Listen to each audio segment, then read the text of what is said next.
Hello, everybody, and welcome to Smooth Jazz. No. What's going on, everybody? 30NSG, welcome back to another day, another episode.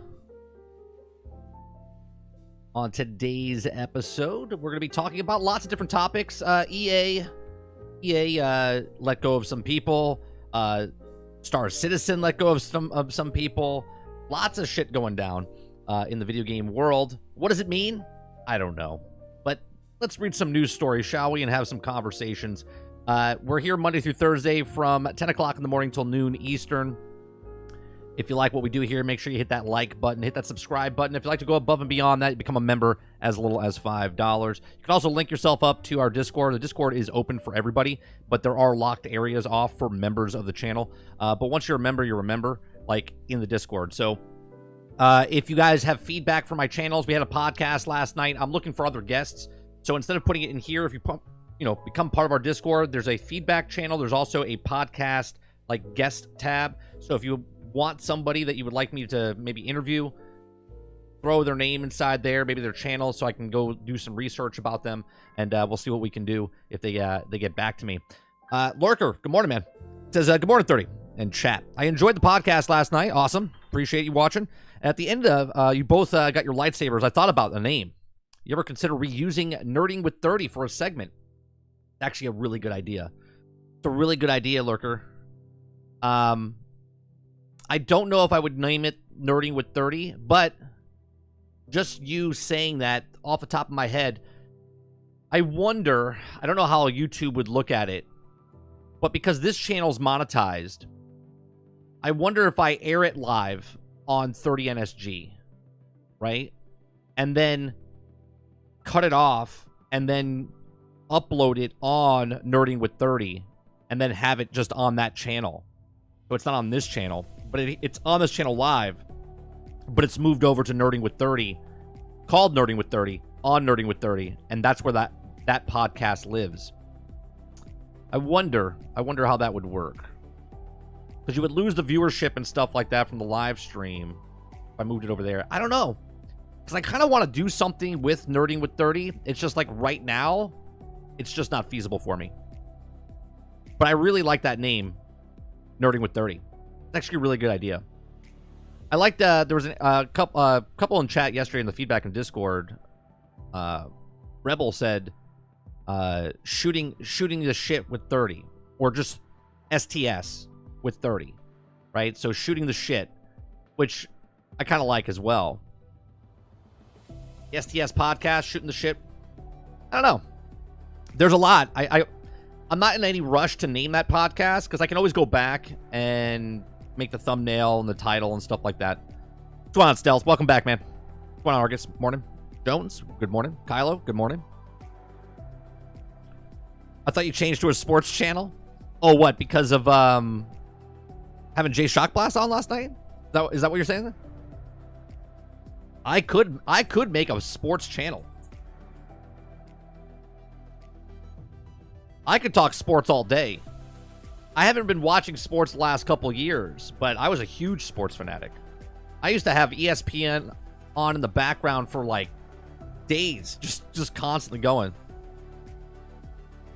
Yeah, I think I'm starting to figure out like the type. I mean, I know what I wanted, Lurker, for that podcast, but now 4 guests in, I'm starting to feel a little bit more comfortable talking to different people. More of a I really wish, like, I really like the Joe Rogan style podcast, and that's how I reach out to people. I'm like, hey, I want to interview you. It's more of a Joe Rogan style podcast where it's just, we could talk about anything.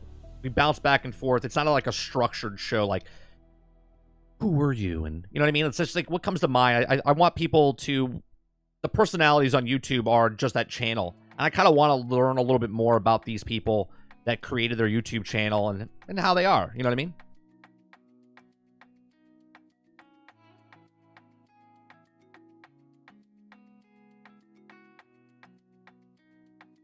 Don't give him any ideas. He hit your pleasure center. It was awesome. What's going on, Mo? Morning, Altern. Yeah, well, it's funny because I don't talk to them at all before the show. I contact them through Discord. I'm like a train in London, man. I am directly on time all the time. I'm like, when I write the email to them, I'm like, hey, I want to interview you. Oh, hold on a second. Is the music too loud? I think the music is loud. I write the email to them. I tell them what my show is. They get back to me. I tell them, if they say, yeah, I'm going to come on the show, I say, okay, leading up to this, I'm going to call you at 7:45 on Discord. Here's my Discord, yada, yada. And then I load up, make sure everything's okay. Don't really talk too much about them. I tell them what type of questions I'm going to ask a little bit, just so they're not completely blinded by it. Like a generic, like, I'll, you know, if you want to talk about your personal life, you talk about your personal life, where you're from, where'd you come from type of stuff. But very generic. And sometimes the guests start talking. I'm like, no. Jay last night, he was like, I'm not going to say anything until the show starts. I'm like, awesome. So, yeah. It was cool. Look, this is not really a show for you guys. It's a show for me, right? And I mean that by, I like interviewing people that I'm interested in. Like, as far as I watch their channels, I like what they're doing. And I want to learn from them and just take little bits and pieces from what they say and kind of, you know, I like learning, man. I like listening to stories. I like all that stuff. I've reached out to some big YouTubers, and I don't know if they'll get back to me, but you know what? I'm not asking them out on a date, you know what I mean? So I'm going to ask anybody, and we're going to put as many feelers out there as possible to see who gets back, because it's a numbers game. You won't know unless you ask.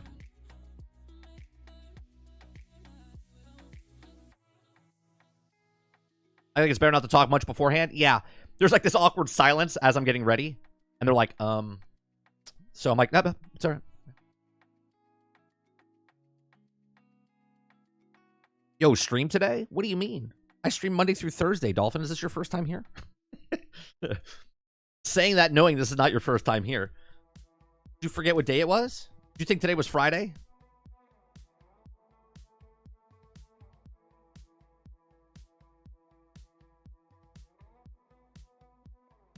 Who else is going to talk about their experience with the wife at the ballparks?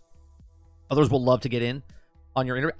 I think the more people, honest to God, reaching out to Kingard. I knew nothing about Kingard, right? And when Kingard answered my email, and he got back to me real fast, and he came on the show, when you see someone with like 20,000, 30,000, 50,000, 100,000, you're like, they're not going to give you the time of day. And so far, I've had a big range of different content creators on the show. I mean, Miller is not really even on YouTube. He's just on Twitch, and he didn't stream for like the longest time, but I knew there was people that would like, he's still the most watched podcast, right? Which is interesting considering everyone in the media says there's no interest in Suicide Squad, right? But yet, when I had Miller on, people like watching him because they liked Suicide Squad. They want to know what's going on with Suicide Squad. So I find it interesting that everyone's like, no one watched that game. And yeah, I'm a small little, like if I was a bigger channel, you know how many more thousands of people would have watched that podcast? Yeah, see, Dolphin thought it was Friday. He's on the wrong day. Yeah, he thought it was Friday. I was like, what does he mean? There's a podcast today. Yeah, or a show today. Yeah, Monday through Thursday. Every day for the last, I don't know, 2 years on YouTube. 3 years almost on YouTube. I mean, this channel's only, it'll be 2 years old in June or July, but we started, I can't believe we started the channel back in October of 2022. It's not Friday? Fuck. Yeah. I'm not looking forward to tomorrow. I have a lot of stuff to do around the farm.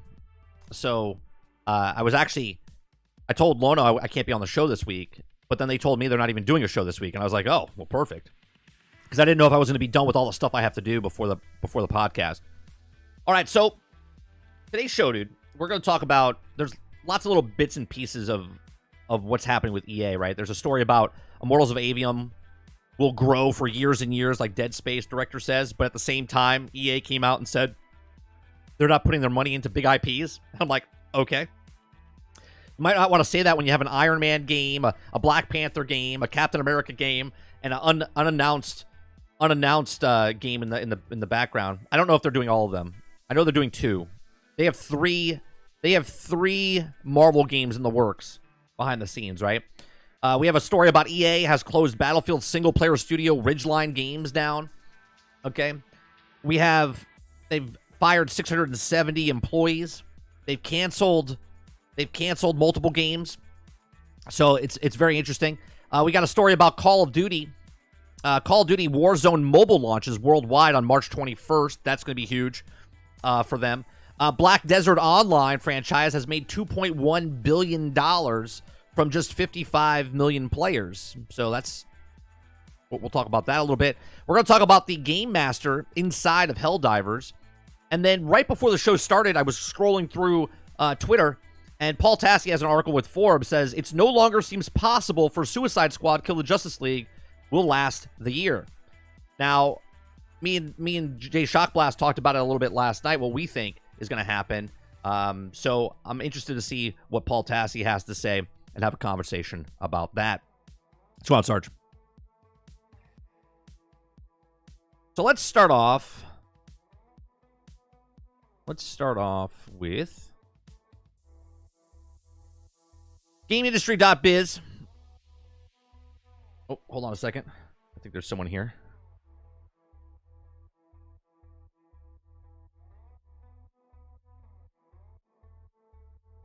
False alarm. So,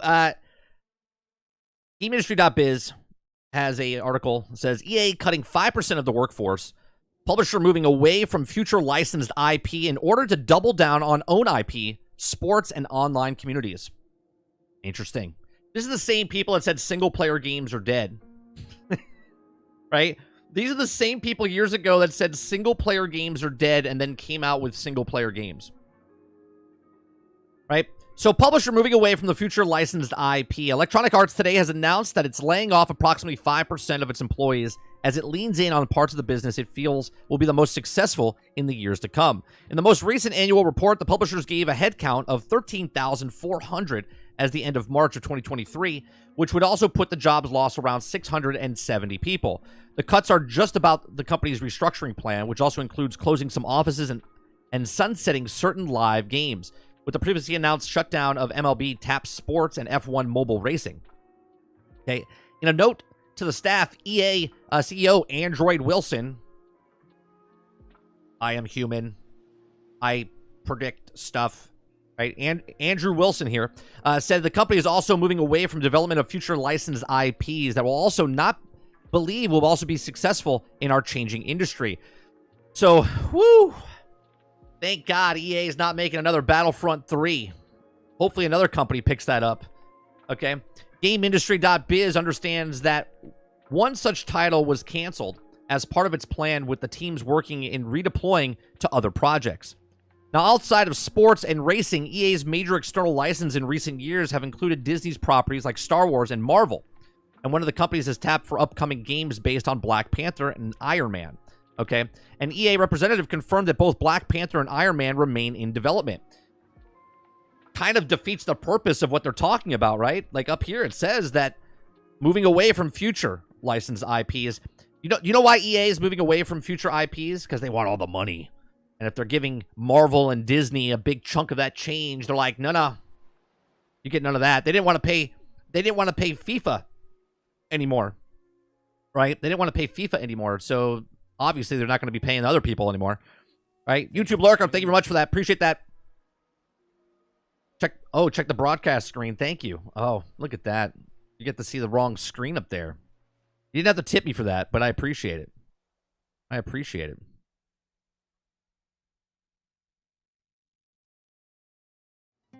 There we go. I appreciate it. It's a good thing you had a membership up. Okay, so outside of sports racing, EA major external license. Hey, we do it live here, right? We do it live. So upcoming games places Black Panther and Iron Man. The representative confirmed both Black Panther and Iron Man games are in development. Now, Wilson explained the rationality for the shift away from the licensed IP is a note saying its greater focus allows us to drive creativity, accelerating innovative, double down on our biggest opportunities, including our own IP, sports, and massive online communities, to deliver the entertainment players want today and tomorrow. What is that players want today and tomorrow, right? What games do you think they're talking about? Do you think that, I mean, obviously we're talking about Madden, talking about FIFA, I'm sorry, FC 24 or 25, the NCAA football game coming out, which is interesting because they're paying a lot out of pocket there as well, right? We just know the money they're paying for the students. We don't know the money they're paying for the actual NCAA license and whatnot.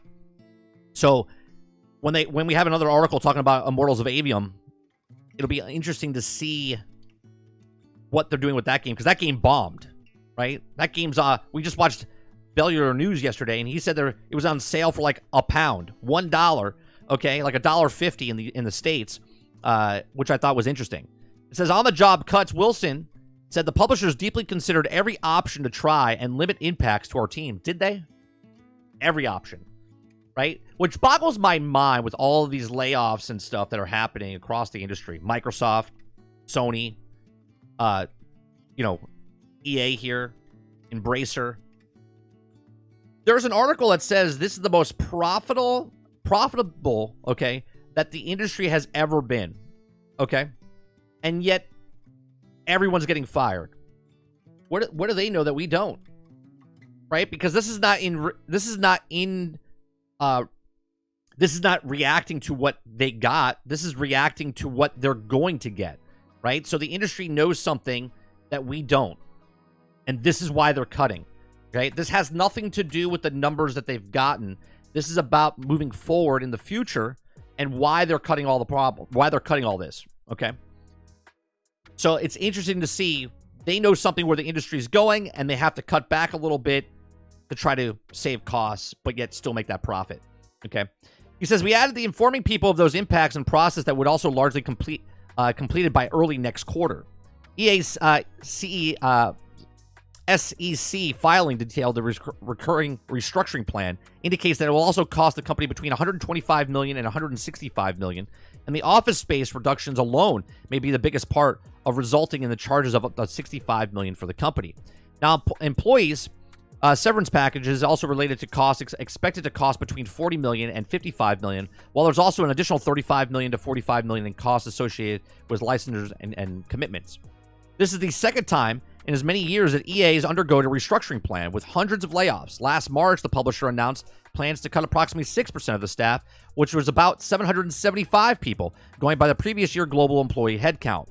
Okay, isn't that amazing? Every year they cut people. It's just, now it's getting bigger and bigger. Of course, it's about money, right? We all know it's about money. But again, they made all the money.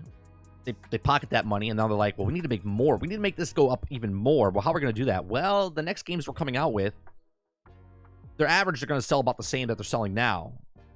And not many people are buying as many things, so what do? Well, we have to cut the cost, right? So let's get rid of 6%, 8%, and then we'll still charge the same price. Or maybe they'll turn the dial a little bit. Maybe a microtransaction, instead of costing $10, now costs $11 or $12. Right? Maybe the little interest rate that goes up a little bit. Whatever it is, this is why they're doing what they're doing. Again, the industry knows something's going on. They're all in cahoots with each other, right? If it's another gaming crash like it was back in 1983, who knows, right? Maybe the costs are getting too outrageous, which we know. Spider-Man cost $300 million. A lot of other games are costing $250, $300. Who knows, even more. Skull and Bones is not going to make its money back. We don't know what Suicide Squad cost, right? A lot of these games are well over their price. Now, that's not because of just the game of what it was. That's because of the industry that we're in right now.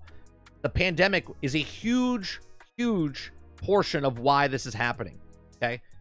People were stuck in their houses. People couldn't work from their offices. They got things that were delayed, pushed back, longer development times, and now we're seeing all these games come out. And yet they're making the best money ever, but they're like, wow, this is not going to last. So we need to make these changes now.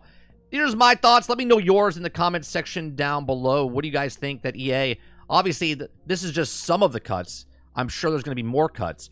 We'll see what they do with certain games. We know we have other stories that we're going to talk about, but if you like this, Leave a comment in the comment section down below. Please make sure you share, like, subscribe, and if you like what we do here, check out some of our other videos, and I'll see you guys on the next one. Thanks for watching.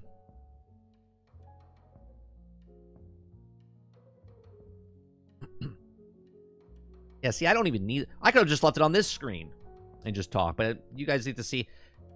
I mean, you're not seeing anything important anyway on that screen. You're seeing my other... Here, I'll put it back up. Right? You're only seeing on this screen right here.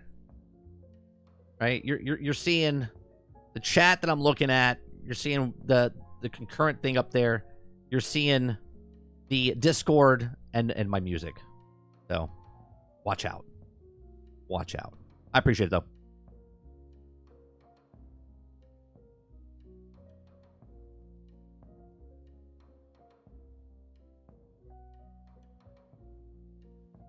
All right. So what do you think's going to happen here, right? So we got that one story down. We got... the EA has closed Battlefield single-player Studio Ridgeline games. That's the next thing up. Well, I appreciate that, Lurker. I appreciate it.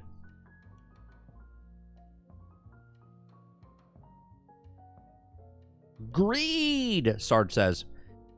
Inflation and jet fuel. Yeah, jet fuel. Light bulbs. You forgot light bulbs. Light bulbs are very important as well. Is Disney pulling the plug on Star Wars projects, hoping Epic Fortnite collab? No, I don't think they're pulling the plug. Disney doubled down on other studios, right?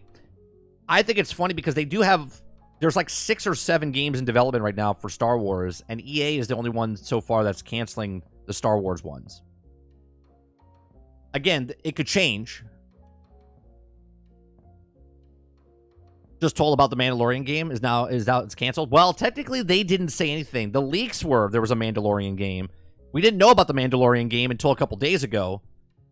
So it was rumored / now official, right? It was rumored that they were working on one, and then it became official after they canceled it. If they didn't say anything, right, they'd be like, it was rumored that Mandalorian was making game. They never confirmed it. But then they said, now they've canceled the Mandalorian game. They wouldn't actually have to say that if... Look, I've said this in the past. There's plenty of games. This happens in the movie industry all the time. Movies get made, and you never see the light of day. They get made, they get filmed, they get edited, and they get put on a shelf, and you never even know about it. Okay? Games are the same way. There's games in the background that get made and canceled, and you never hear about it. Okay? The problem with social media and stuff nowadays is that everything is said. Everyone can leak something. Everyone knows everything. Before, it was like, I know a guy. Now it's, I follow a channel. Okay? Because that person came out and leaked The Mandalorian was in works, now everyone got their hopes up, right? They're like, oh, man, Mandalorian game, it's going to be so badass. And then they say, well, now it's canceled. They're like, oh, what an L. Like, this happens all the time in all of fields, that stuff gets pulled and canceled before it even sees the light of day where the public would know about it.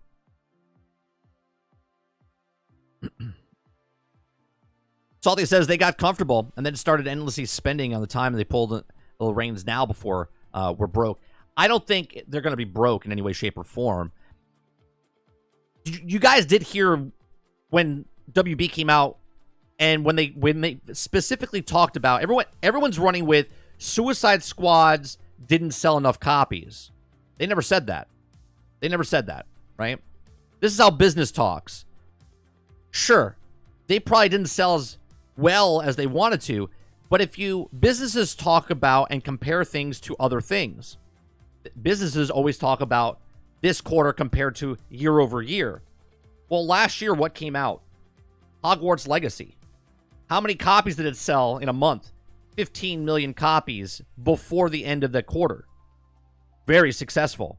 Now, obviously, I don't think they thought that Hogwarts Legacy was going to sell 15 million copies the first month. That's probably what they would like it to be, but they probably said, all right, with the money that we put in this game and how many games it's going to sell, we need to sell 8 million copies. I'm just throwing numbers out there, right? Just generically, right?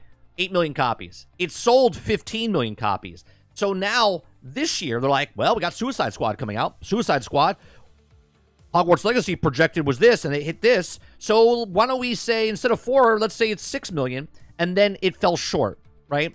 And that's what they say. Well, it didn't do what we wanted it to do. Great. I wanted my video to hit 1,000 people. 120 people foul it. Is it a failure? Sure, in my head. But that video will gain traction as it goes on, and it will hit that 1,000 point months down the road, right? So companies always talk this way. They're like, well, it underperformed. It didn't hit our potential goals, but we don't actually know the sales. Now, obviously, if the number was hit, there would be articles everywhere. WB says Suicide Squad sold 10 million copies, because when it sells a lot, then it hypes up people. Oh, this is a good game. But when it undersells what they want, they're like, well, stay quiet. And everyone just assumes that it's a bomb. It didn't sell, but they already got your money, right? They already made a chunk of the change up front. But, nobody cares about that stuff. Just want to know if the game sold or didn't sell.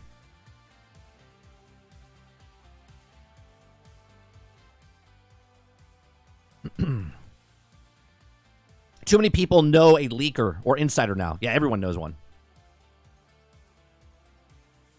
They thought it would also be a $1 billion banger like Hogwarts was personally. It was just naive. 2 different fan bases. Absolutely.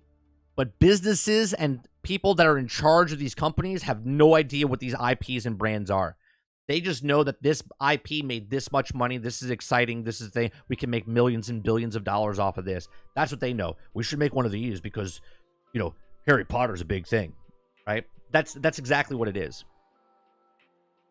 But people will run with it and say, well, it's not a successful game. And then they'll talk about, this $70 game, right? Like, for instance, Diablo 4 is a failure. Is it? Is it? Right? Diablo 4 sold 10 million copies and made over $1 billion. Is it? Is it really a failure? Now, don't get me wrong. They would love if they could take the cost of it and bring it down here and still make $1 billion. But in no way, shape, or form is Diablo 4 a failure for Blizzard. No way. I just hope y'all Suicide Squad fixes itself either before the season or starts. And the season's also starting because it would also love to play Joker with people. I think it'll be fine. If Anthem can make it 2 years and Marvel's Avengers can make 2.5 years, I think this can make it at least the 1.5 to 2 years that they have planned. Because they already paid for it. That stuff's already paid for. Right? And now they're trying to make the money back on the stuff they already made. All the Megan Fox dollars did the job. That's right. The live action commercials of Megan Fox. You notice they didn't get a young hot girl. They just got a middle-aged hot girl. Because the people playing Diablo are more of the upper ages there, of that 35 mark. Or 34 mark. Not the 18 mark. They know their clientele. Those 20-year-olds are now 40. They know who Megan Fox is.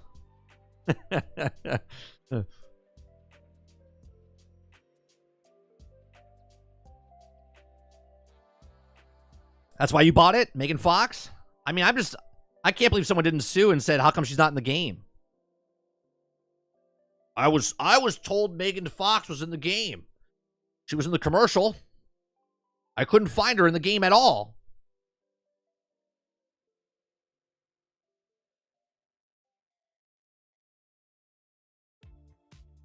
All right. Yeah, they knew that everyone knew. Yeah, of course they did. Come on. Whoopi Goldberg gave the best marketing.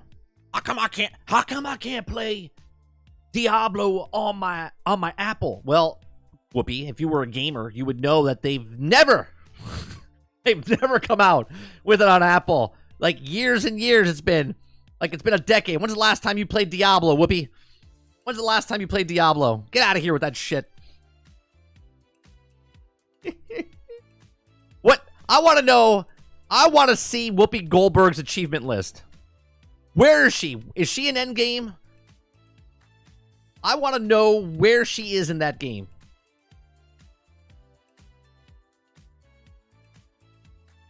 Unfortunately, Michelle Rodriguez didn't have the same pull for Skull and Bones. Was she in? I don't see a lot of commercials because I don't have live TV anymore. Salty, was she in the commercials?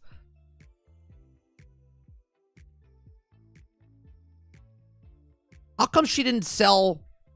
How come she didn't promote Avatar? You would think that connects, right? She was fucking in Avatar.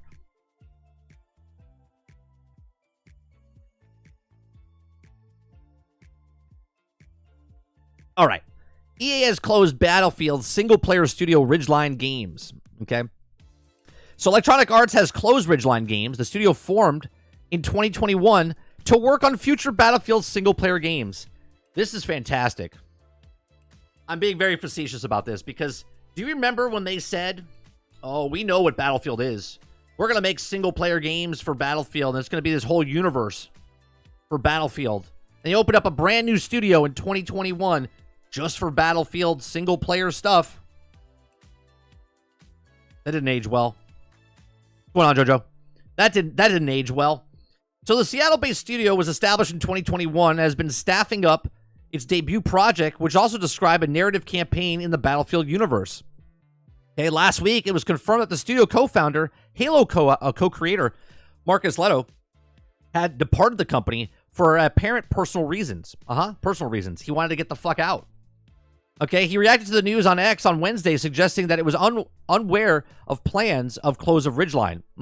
That's like someone selling all their stocks and leaving the company and then going, I didn't know. I just happened to dump all my stocks. It's just weird. Okay, now again, that's just me speculating. Nothing about stocks, but that he knew or didn't know. I'm just kind of weird timing. That's all I'm saying. In a statement published on Wednesday alongside the announcement of nearly 700 company-wide layoffs, EA Entertainment president confirmed that Ridgeline would now be winding down. Oh, that's so nice to use the word winding down. Like they had a nice little run. They're like, oh yeah, they were working really hard. And now they're on vacation. They're just winding down. No, they fucking got closed. You're talking about people's jobs. They didn't wind down. They got their heads chopped off. Okay, some staff will move to Los Angeles-based Ripple Effects, an executive claim, which is also working on a future multiplayer experience for Battlefield series. Okay, the studio behind the recent Need for Speed games will now oversee Battlefield's next single-player project. That sounds logical. Okay. It says, our vision for Battlefield is ambitious and exciting. You know what ambitious means? It means expensive. Now, you could take that what you want. It could be expensive for them or expensive for us. I'm going to go with the latter. I think it's going to be expensive for us. Okay? The project is making meaningful progress thanks to the strong leadership of Vince Zampella and Brian Bead. The dedicated studio is committed to building the Battlefield platform of our fans will love, they say. It says, quote, today, we have the largest Battlefield team in franchise history, with passionate people in place across the globe, and our studios organized to benefit from both franchise and local leadership. You know what I hear? When you say you have the largest Battlefield team in franchise history, that means that they're almost could get cut as well. I mean, look at Insomniac Games in Sony. They gave them the most successful, fastest selling game in PlayStation history, and yet they got fired. Not all of them, but they lost people on their team. Amazing. Okay. So Marcus recently made a personal decision to leave the project. To ensure our work continues uninterrupted, he immediately appointed a leader to oversee the single-player work. As part of this change, he'll be winding down Ridgeline as a standalone studio in Seattle with some team members joining Ripple Effect, and they also continue to work on the teams across DICE, Ripple, okay, as they build the next Battlefield experience. This doesn't sound good. It definitely doesn't sound good. So they're downsizing, closing a complete studio, moving them over to another studio that has nothing to do with Battlefield. But now that studio is now going to make a Battlefield game. This just sounds like a setup for disaster. Okay, they say they're very ambitious. Okay, about the next Battlefield game. It took them 18 months, 19 months to fix this exciting, ambitious game of Battlefield 2042. So we'll see where they go from there. They wanted to make a whole like universe of Battlefield games instead of just making the games that people would like Battlefield Bad Company 3 or a Battlefront 3. Imagine, just took a 3 and put it in the back of other 2 games that you've made before in the past, and you would actually have things to sell. But instead, that's not what they're doing. They're getting rid of all the big IPs that make money in the past, but how do they make more money without giving out money to other people? They like to make money, but they don't want to share the money, right? That's hence why they didn't sign again for FIFA. This is why they got rid of other things, and now they're getting away from the big IPs because they don't want to give that money to Disney. Now, there might be other things around the corner or why they're doing it. Maybe they want to separate themselves from Disney. Maybe politically they don't align with Disney. Maybe they know that Disney is having problems and they want to separate themselves as much as possible with future stuff, even though there's stuff in the pipeline already. Who knows? There's lots of different reasons why people stop working with somebody or whatever, right? But these are just my thoughts. Let me know yours in the comments section down below. What do you think is going to happen to EA's Battlefield Studios? Do you think there's going to be more cuts happening for EA in the upcoming months, maybe years? Do you think that Battlefield is going to suffer from this more than it already suffered from the last Battlefield 2042? Let me know in the comments section down below. Please make sure you share, like, and subscribe. If you like what we do here, check out some of our other videos, and I'll see you guys on the next one.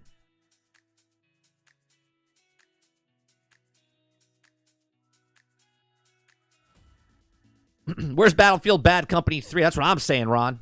That's what I'm saying. Well, the last game she and Vin Diesel, is it Van Diesel? It's Vin Diesel. Talked about was horrible. So I don't think it helped them out at all. Whining down. That's right. Wine and cheese. Last year was Activision Blizzard soap opera. 2024 is the weekly layoff soap opera.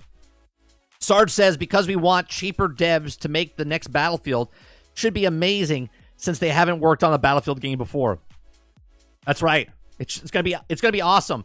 The same awesome that came from the people that made this Battlefield 2042 that didn't work on any other Battlefield game before this, made this awesome Battlefield 2042 game right at the launch, right?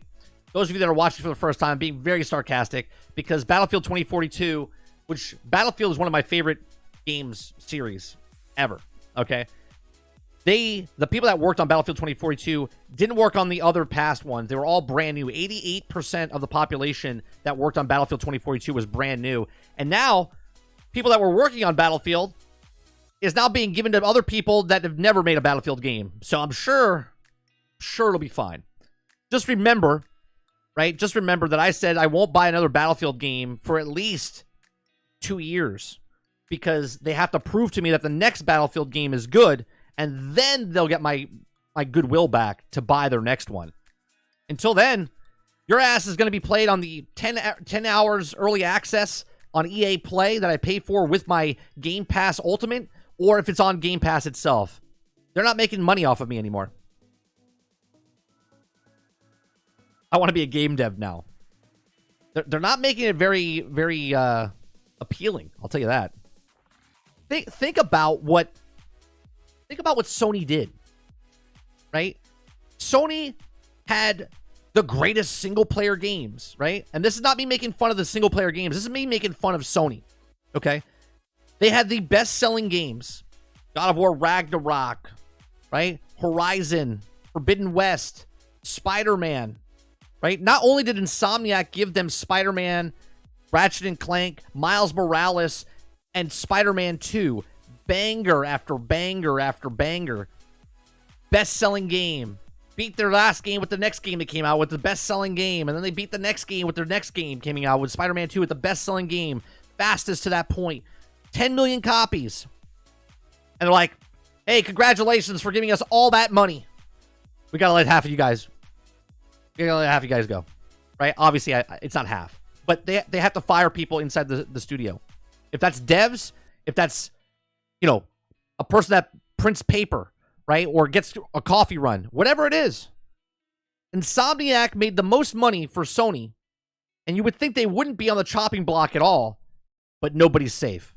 Nobody's safe. So think about what's happening right now in the gaming industry. Between Microsoft firing all these people, between Sony firing all these people, with EA firing all these people, with Embracer Group closing studios, with even Star Citizens firing people from their staff. Like, what in the world do they know? I don't think this is about the money. Obviously, it's about the money in the future. What do they know that's happening in this industry, or where is this industry going where everyone's talked and they're like, got to get rid of at least 10% of your work staff? They know something that's coming. Technology, future, whatever. They're adjusting right now. That's what's happening. Argus says, I play Battlefield 2042 with my boy from time to time. It's not terrible these days. No. I played it when it came to Game Pass, Argus. I think it's a lot of fun now. That's not the problem. The problem is it was broke, buggy, and unfinished for 19 months to get to this point, right? When they put it on Game Pass back in November, December, okay? That is when, okay, what was that? It came out in what, 2020? Was it 2022 or 2021? When did it launch? Battlefield 2042 release date. Yeah, 2021, right? So it came out in November or December of 2022. And then once it came to Game Pass, then they all fixed it. But it took them 18 months to fix it.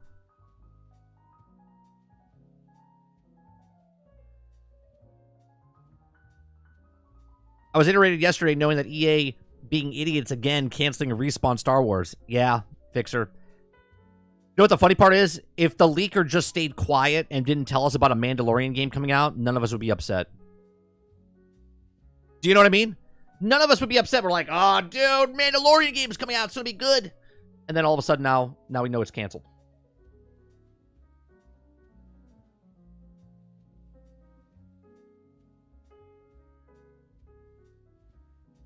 Dev area right now is in such a really complicated field to enter for work. I mean, there's people out there, they're probably doing life changes, right? There's people that got up and moved to work for a company that were fired just a couple days after they got there. Think about that. Pick up your family, move across the pond, okay? And then just days later get fired. That happens.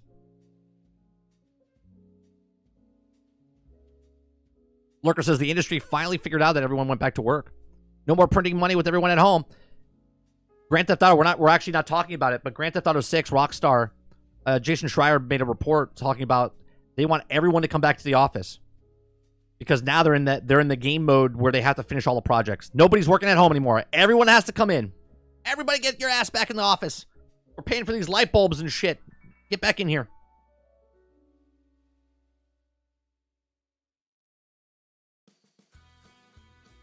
Well, the end of the tax year is upon us. New one starts. That's right. They'll hire people back, right?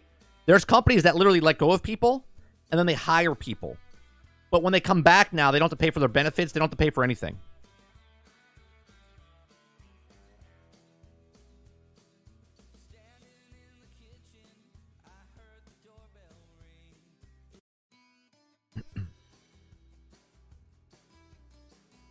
Wait, 18 to 24 months to play new releases? That's right.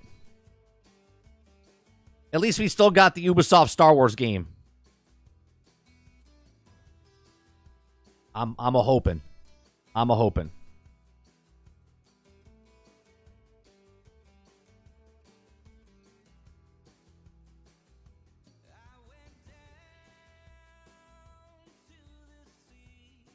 What's happening with this? I want this music playing. Oh, there you go. Aren't there like a dozen Star Wars games coming still? Supposedly, well, they've canceled 8 in the last like 4 years. EA has canceled majority of those, if I'm not mistaken.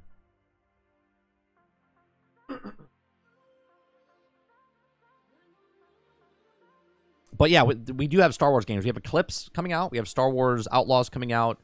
We have the Classic Collection coming out. We just had the Dark Force remaster come out. What else? They're doing a couple other little things. There's the Bounty Hunter game coming out. We know Fallen Order or Jedi, whatever. Number 3 is in the works by Respawn. I want to know.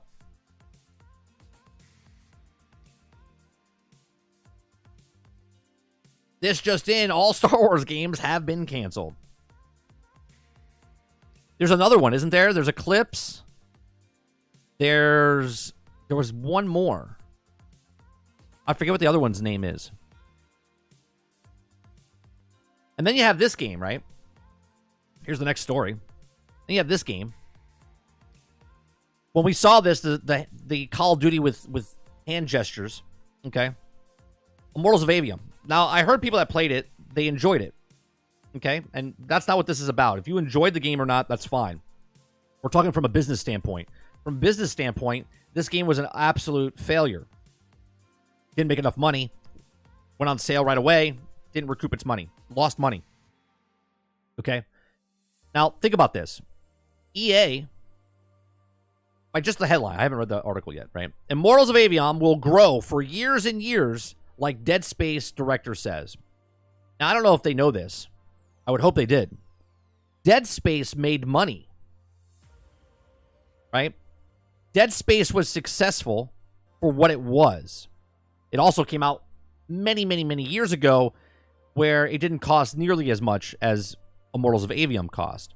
Now, EA would rather, okay, take this new IP that lost money than pay for the licensing of FIFA, or pay the licensing of Star Wars, or pay the licensing of Marvel, because the output of that and the cut that they get from that is too much for EA to take, right? Because they want all the money possible from that. So they'd rather have this game that didn't make money. They lost money. Negative numbers for this, okay? It says Immortals of Aveum is a game which continued to be discovered by players for years and years, like Dead Space, according to the director. Ascended Studios founder Brent Robbins, who also served as creative director for the first Dead Space game, made the comment in the interview with GameIndustry.biz, reflecting on the launch of the future developer debut game.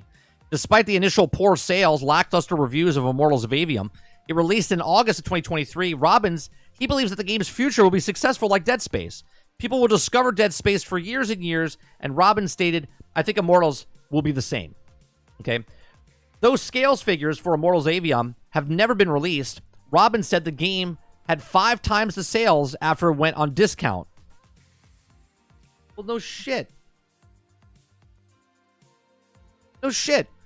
Half the price between November and January, and the period is also when the huge breakout games started to quiet down. Robbins added, referring to the business launch calendar, as he previously said there was a blame for poor sales. The disappointing sales of Immortals of Aveum prompted Ascend to lay off 45% of its staff. Right? It's just selling so well. After we cut the price by half, more people bought the game. No shit. Because people don't want to pay $60 for your game. They don't want to pay $70 for your game, because that's the new standard, right? $70. Okay? Obviously, you would sell more copies of a game if it was $30, $40, right? Even $50. More people would buy your game. Okay? Now, if they're excited about making 5 times the sales after it went half off, imagine if you went full that price when the game came out, knowing it wasn't a $70 game, and you sold it for a $50 game or a $40 game. You would have sold 5 times the amount at launch, and then you wouldn't have lost money. But hey, whatever. Okay? Called Layoffs Avoidable. Okay, it says, I'm sorry, which is estimated to be about 40 people at the time. Robbins said the layoffs were painfully difficult, no shit, but necessary decision. Later, he called the layoffs unavoidable and said that he forced to make the decision and we didn't sell enough games. Yeah, that's usually how it works. When you become greedy, okay, when the company that signed you to publish your game becomes greedy, they don't get the loss, you do. Okay, yesterday, Robbins commented on the recently announced layoffs at EA, which will affect about 670 people, including the entirety of Battlefield developer Ridgeline Games. Very sorry to hear about this layoffs in EA today, he posted on X. The layoffs of EA bring the estimated total affected people to 7,500 in the space of 2 months. This figure is nearly reaching the number of layoffs in 2023, which is estimated to be about 10,500. Okay? I just think it's literally amazing that they're like, oh my God, we gave half off of the game at 5 times the sales, right? If you get a game, okay, and you guys could argue with me. I'm not going to argue back because reality sets in here. If a game is $70 and you sell, let's say, 5 million copies, but you needed to sell 7 million copies, you didn't sell 7 million copies, right? Now, obviously, the cost of the game is baked into there. So they need to sell 7 million copies to make their money back. But they want it at $70, or they even charge $100 to get that for early access. But people are like, nah, I'm not going to buy it. Okay? But if you make that game $50, you would sell 10 million copies. Now, it would be a profit. It wouldn't be it wouldn't be a gigantic profit, but it would be a profit because more people would buy your game because it's at a lower cost. Especially, not for Immortals of Aveum, but for games that are $70 with microtransactions that have $25 skins and battle passes and all this other stuff. Even free games make more money than the people that pay the $70. Look at Suicide Squad struggling. Look how Anthem struggled. Look how Marvel's Avengers struggled. That business model is bad. When you have a $70 game, $60 game at the time for Marvel's Avengers and Anthem, and then now you have $70 games with microtransactions, battle passes, and all that other stuff, it just looks bad. Where free-to-play games come out, they have $25, $40, microtransactions, and people are okay with buying it because they didn't pay anything for the game. This is why Genshin Impact is popular. This is why a lot of other games like that are popular.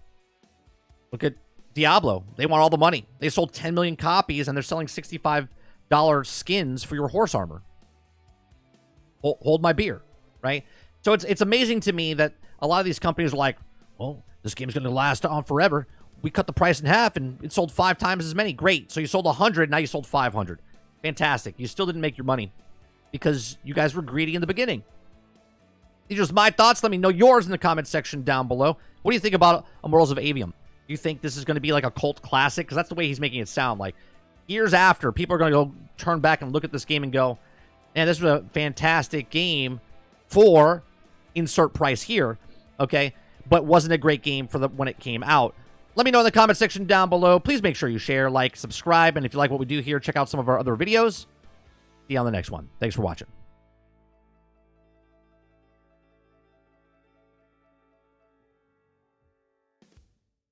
"60 Minutes just did a report that AI will disrupt 40% of the global workforce in 20 years.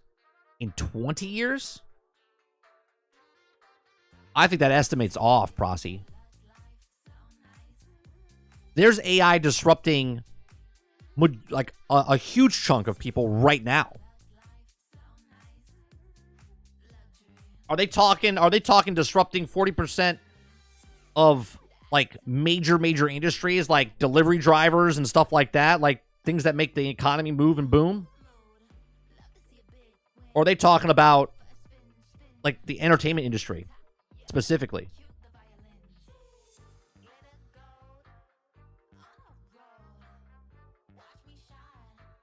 Ghostfixer says, I want to try out Immortals of Aveum, but to me it feels like a Game Pass type of deal. Or bargain bin, yeah. Yeah, that's exactly right.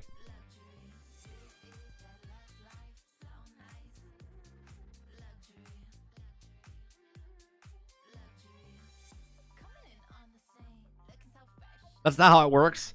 You don't get to say that it's a cult classic. It just does or it doesn't. No, I understand that, Sarge, but he's saying that it's gonna be growing years and years from now.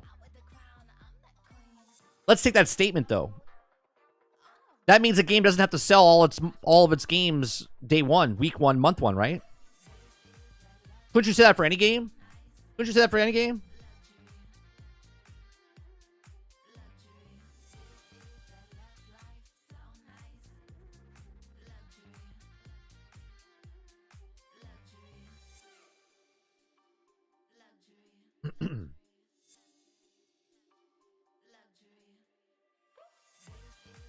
What do we got here? We already got EA's laying off around 670 employees. We already got that one.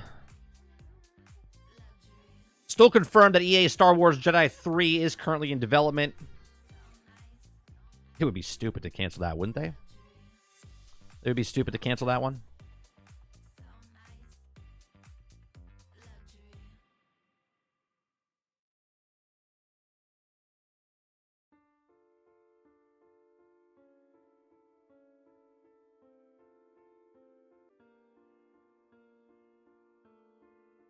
Screw Star Wars. Give me a Flash Gordon game.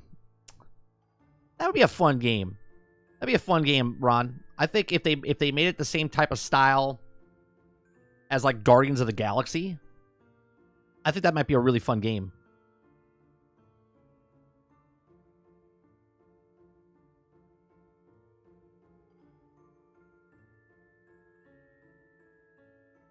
Who knows Flash Gordon? I mean, us old guys. I'm just saying it'd be a fun game. You know, you don't have to put $200 million into that game, but you make a game of Flash Gordon. I think you could have a cell like RoboCop and stuff like that.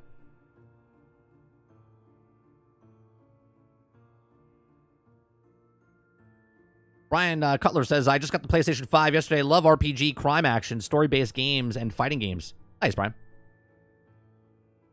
Word of mouth is still the go-to. I know Flash. He's gonna save every one of us. You guys haven't seen Flash Gordon. Now that is a classic movie.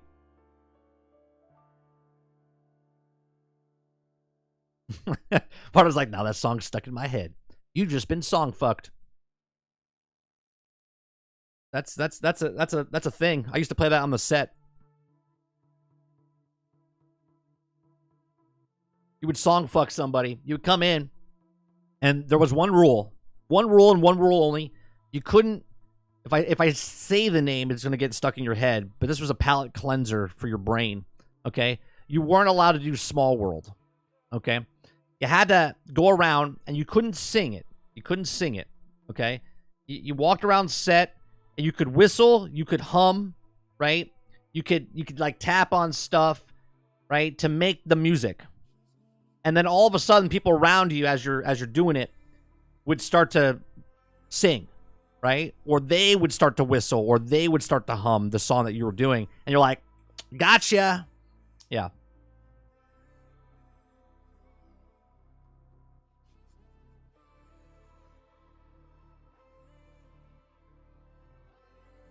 I like the song, but the movie's hard to get through unless you're stoned or something. I mean, do what you want. How you watch a movie is none of my business, Eclipse.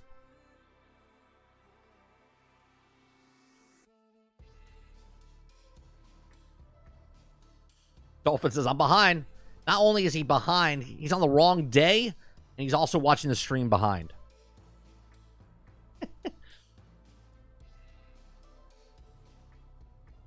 Dolphin's having a hell of a Thursday.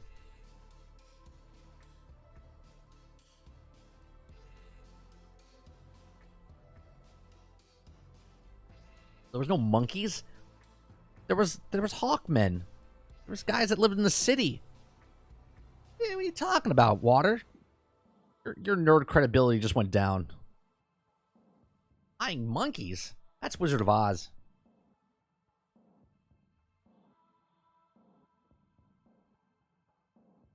He was on a flying cycle. He had the hawk people behind him.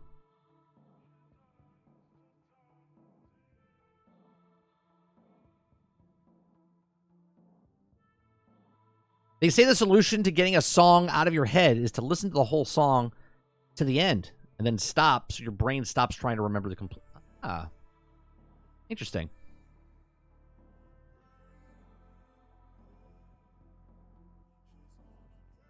Oh, it's older than that.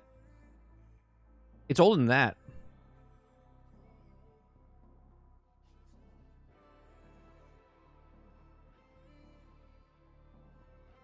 In 1980. 1980. 44 years. No. What are we in, 24? 30? Oh, you're right. No. 90, 2000, 2010, 2020. Yeah, 40 years, 44 years.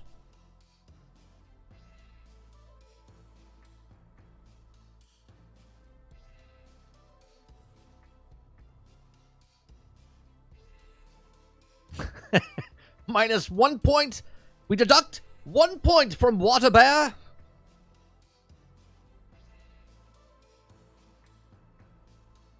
Yeah, Flash Gordon is in the same type of movie category as, like, Sylvester Stallone's, like, Judge Dredd. Or, like, Demolition Man. Do you know what I mean? It's like in that same type of category. At least in my opinion.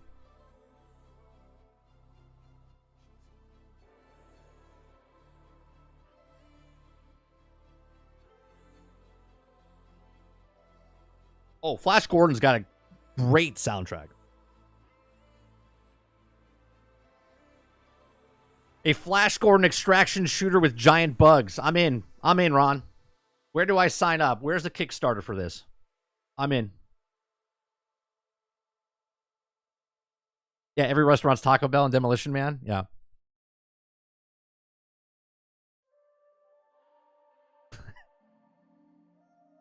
I'm totally in for the Flash Gordon extraction shooter.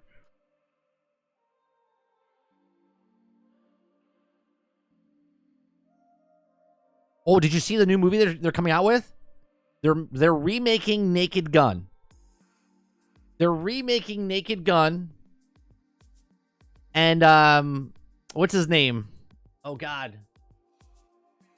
Qui-Gon. What's his name? Liam Neeson? Right? Is that the actor? Yeah, and Crow. They're making Crow again. I know I'm too young. There's conversation. It's all right. You get educated, Altern. It's all right. Broaden your horizon a little bit. Learn a couple things.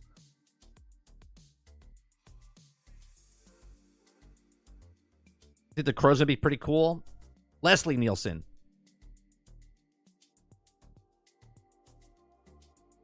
Naked gun extraction shooter with giant bugs.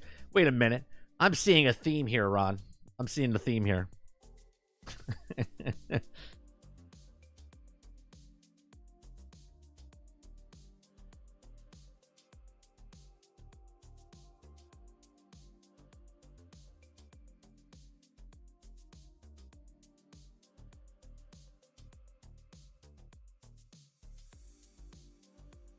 No, it is Liam Neeson. It is. No, Leslie Nielsen was the main guy. Liam Neeson will start as the detective.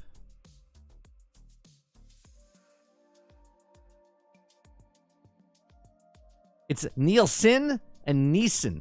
Liam Neeson and Leslie Nielsen. Man, he was like made for that part.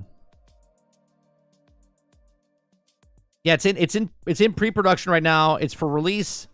Will direct the film. Is set for release July of 2025.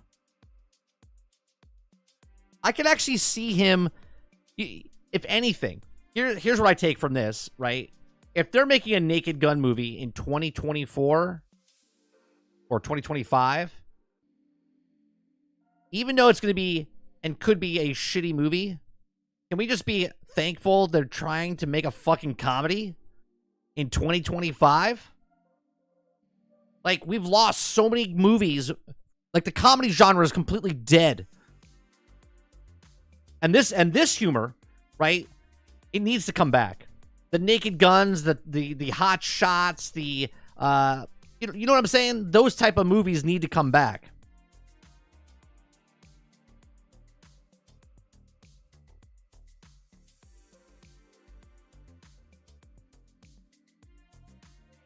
Oh, I thought you wanted the original actor, so it's taken Liam. Yeah, I don't know who you are. Yeah, that's he's coming now. He's pretty old, isn't he? Is he in his 70s?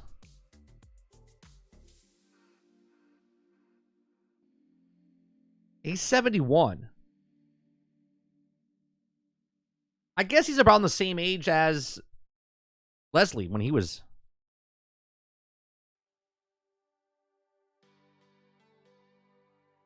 But 30 people get offended by those comedies. Good.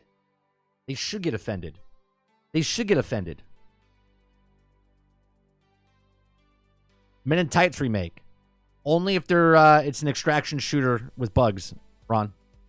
Only if it's an extraction shooter with bugs. Men in Tights. Extraction shooter with bugs. I'll watch it.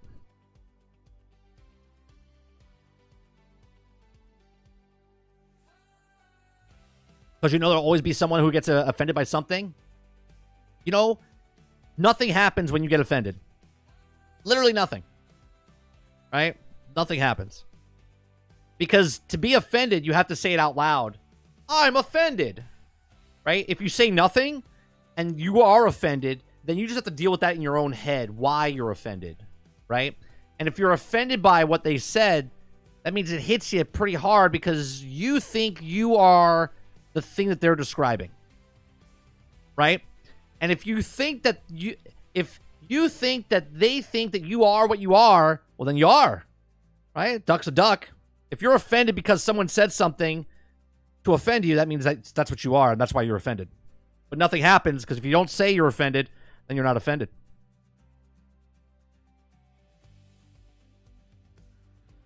'70s sounds pretty old to do an action movie. I mean, tell Sylvester Stallone that. Plus, Naked Gun's not really an action film. It's a detective. It's a comedy.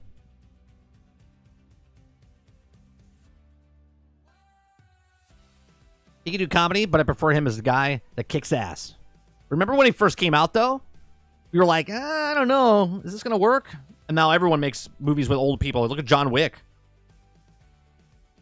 I mean, Keanu Reeves is... He's still like 30.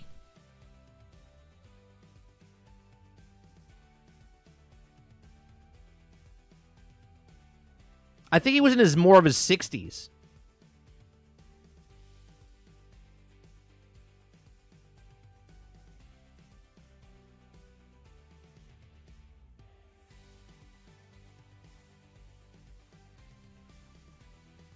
Let's see.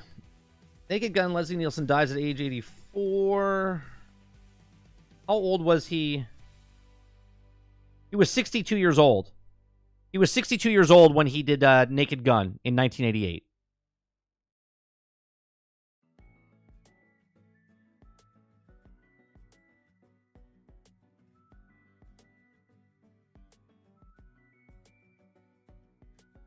Oh, and Richard Lewis just died. He died at 76.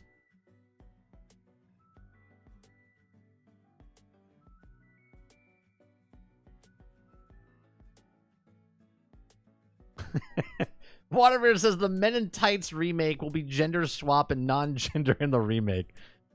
Z says Mel Brooks' old movies were better when not trying to do the Zucker type writing. Sylvester Stallone's built different. I mean, he sure is, but still. Could you imagine them remaking Blazing Saddles? Oh, my God. Some movies don't need to be remade. Some movies just don't need to be remade, Roic, but God, that would be terrible if they did.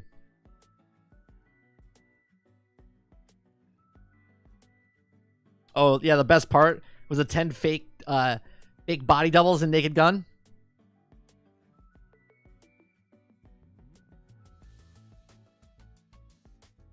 Oh, is he? I haven't watched Cohen quite some time. That's funny.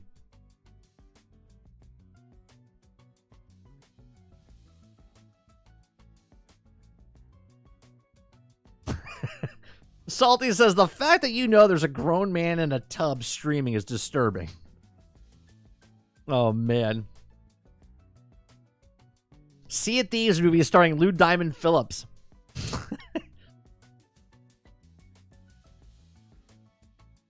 I'm actually okay with the Naked Gun movie, Sarge, only for the fact that we need films like that again. But hopefully they don't do it like a Ghostbusters 2016, because that shit wasn't funny. I didn't watch it, but the people that did watch it and I watched review it, like, hopefully it's not a comedy like that. Hopefully they go back to the roots of what Naked Gun is. And I think Liam could pull it off. One, because he's British. Actually, he's not British, right? Is he Scottish? Anyway, my point is, Okay, he's Irish, right? Irish? British? Scottish? I don't know. I just offended three huge viewerships of my channel. My point is, their fucking humor over there, he gets it. He gets it.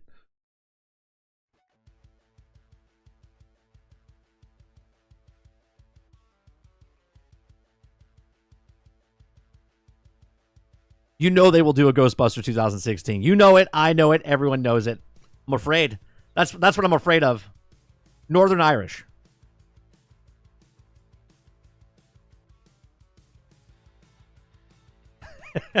Naked and Taken multiverses combined.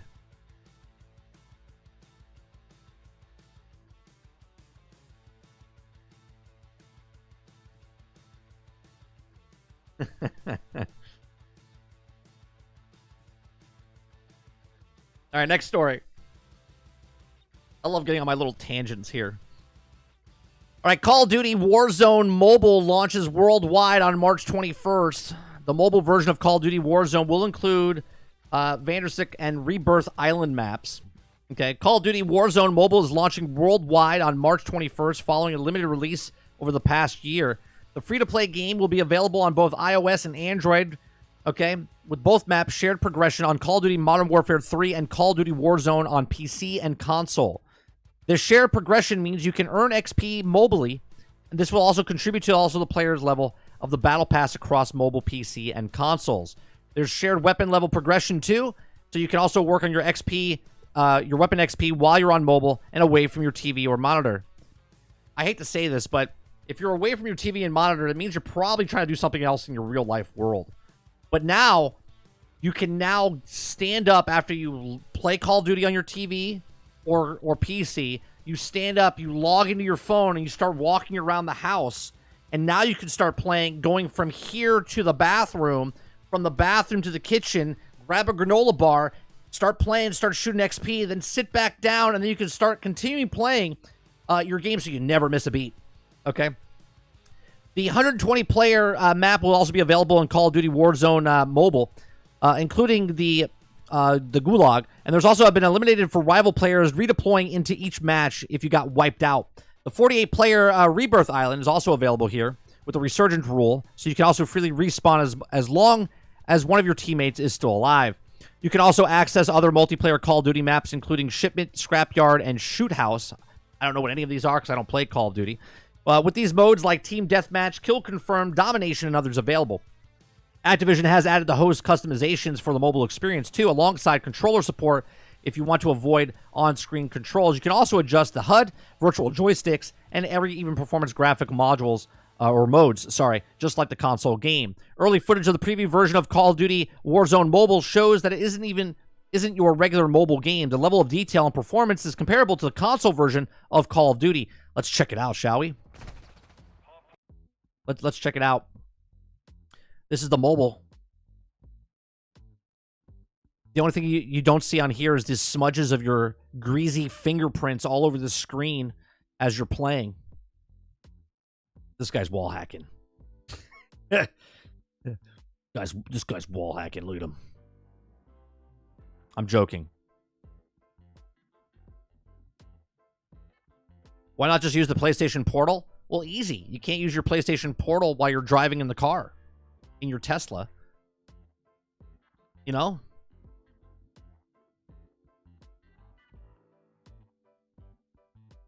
There you go. It says Activision has spent the past year fixing bugs and gathering feedback of Call of Duty Warzone Mobile during the limited release phase in countries like Australia, Chile, Norway, Sweden, Germany, and Malaysia. The time spent with the limited release, players have proven that the invaluable of dozens of other major updates, thousands of bug fixes, and new content features added, says Activision. I wonder how much they paid those guys. Probably nothing. Given that the Call of Duty Mobile was one of the biggest mobile launches ever with 100 million downloads, Warzone Mobile could be another big hit for Activision. 50 million players have already pre-registered to download Warzone Mobile. Dear Lord. Okay. You can pre-register the Call of Duty Warzone Mobile over the main Call of Duty website. If you register before the worldwide launch, you unlock a skin. Ooh. weapon blueprint, vinyl, and an emblem to use in game. That way they all know that you have the mobile device. They're like, you can only get that if you got the mobile. If you play on the mobile device. How many people are going to have that skin?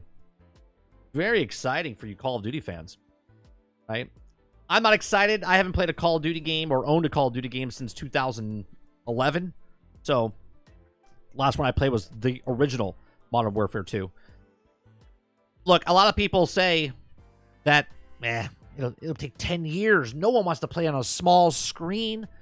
Nobody wants to play on a small screen, except if nobody means 100 million downloads and 50 million people that already pre-registered for their own. If that's nobody, that's literally larger than almost any platform on console for just the one game.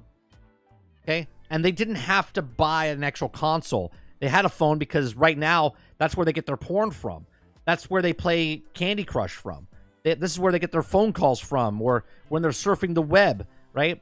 Yes, the phone's $1,200, okay? But it does a million other things. It's not just the console that plays. And all of these people that play games on mobile devices, there's 100 million downloads of Warzone Mobile, right? Those of you that are like, no one wants to play on a small screen, you don't matter. I don't matter. You don't matter. The people that matter are the 100 million and the 50 million people that will download this, play it, and buy one microtransaction from their mobile device because they can't break free. Water Bear says, porn? Hey, now. I feel like I'm being called out. I mean, if the shoe fits, right, Water?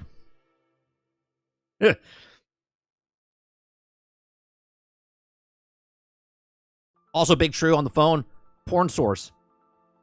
I mean, that's why most people get their... If anyone's looking at porn on their computer anymore, I mean, you got to adjust. You have to adjust. Like, nobody is watching porn on their computer anymore. Come on. That's so like 2015.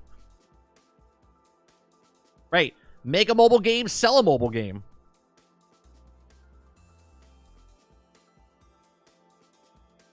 I don't think the people grasp the number of mobile gamers.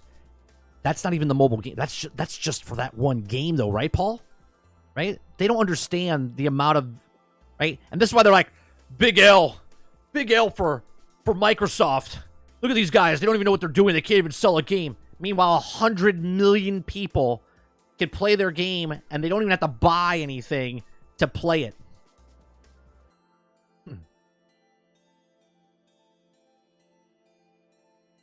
Weren't people mad that they couldn't see porn in their Apple Vision Pro? Yeah.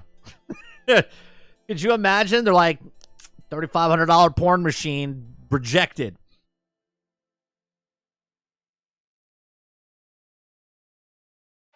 I think they stated that Pornhub gets an estimated 35 million views a day. Do you think that's coming from a PC? No. Some mobile games have a bigger player base than the Xbox plus PlayStation combined. Oh, I know.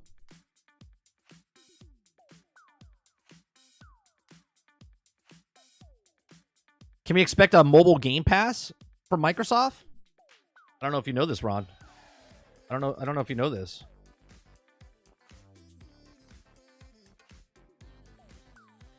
I don't know if you know this. There's literally, I could click a game. Oh, I have to install it. Hold on.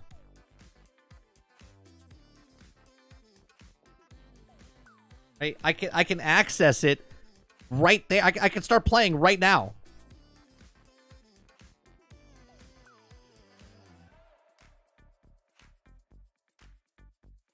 I prefer viruses on my phone. Thank you very much.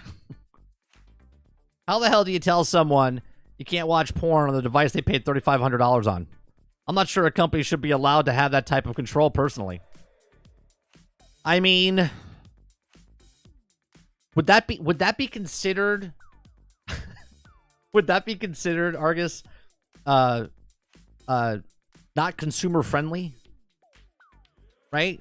Like, you can do all these things with the Apple Pro. They're like, I don't care what we can do with your Apple Pro. I just want to watch porn.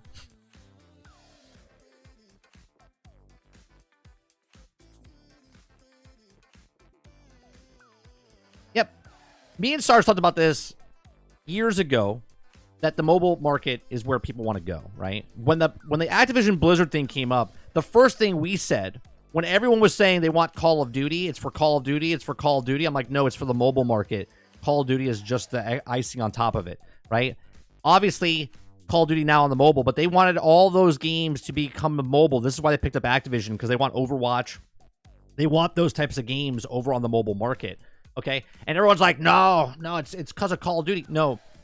It's for King Mobile. The mobile games is the market where they make the money.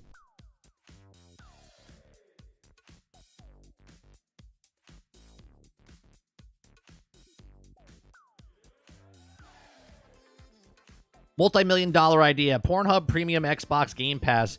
You see it. You see in the matter of the days of how many Game Pass subs. Did you imagine if Microsoft's like, we picked up Pornhub, and it's now included in Game Pass Ultimate. Game Pass numbers just skyrocket. No, actually, you know what? People would complain. They'd be like, I can't believe they're charging for it.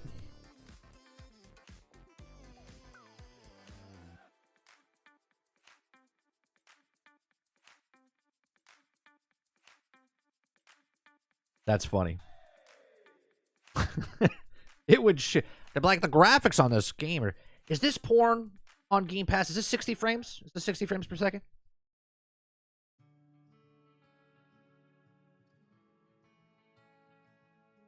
Dear Lord.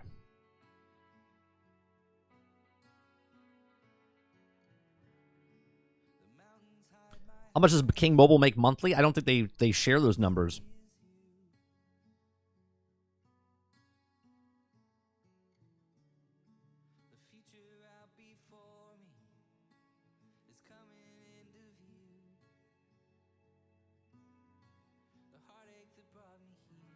Let's see. They made 1.3 billion last year. In 2022, they made 1.4 billion, almost 1.5. 2021, they made 1.4. 2020, they made 1.3 billion.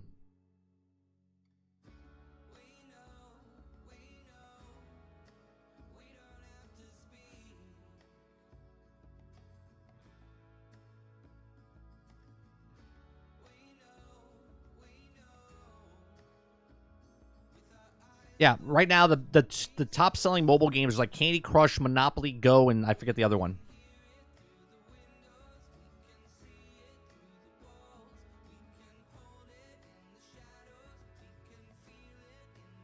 Oh, really? What state is that?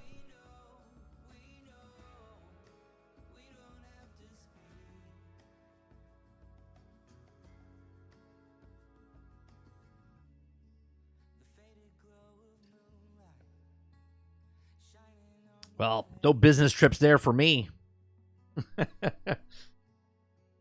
Unless I have a sponsorship from Shark VPN.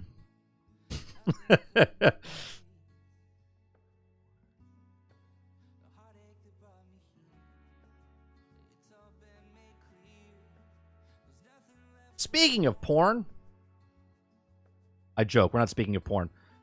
Black Desert franchise has made 2.1 billion from 55 million players, which I think comes out to like a couple grand a piece, or $300 a piece, something like that. It was revealed today that Black Desert franchise has generated a whopping 2 billion or 2.1 billion since Black Desert Online was released in South Korea in 2014. It was further stated that more than 55 million players have found their way to Black Desert ecosystem throughout those years, bolstering Pearl Abyss, offering immeasurability. Now, the news comes from a community prepares to celebrate some major milestones, including the 8th PC and the 5th console anniversary. It says in a press release published today, it was revealed that Black Desert Online players will be able to take advantage of the string of special events being deployed throughout March. This is also to celebrate anniversaries that the game is about to hit. There was a special live event, exclusive login rewards and bonus, limited time boost, promotion to rare items to the purchase from the in-game shop. Not only did Black Desert Online will go to sale for up to 90% off RRP through March.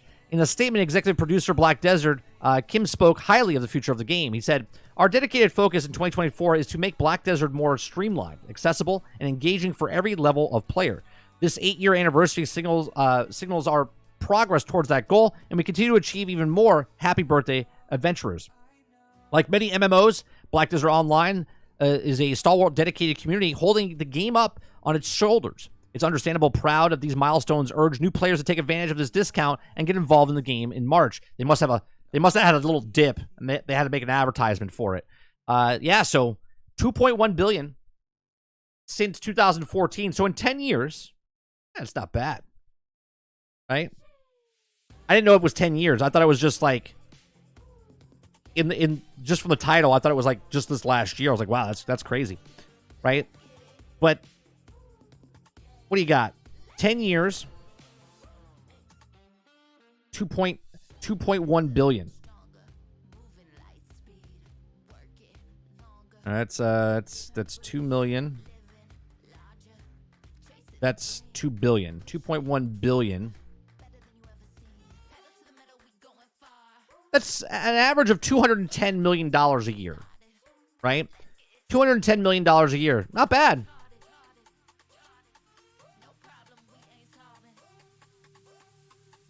That's not bad.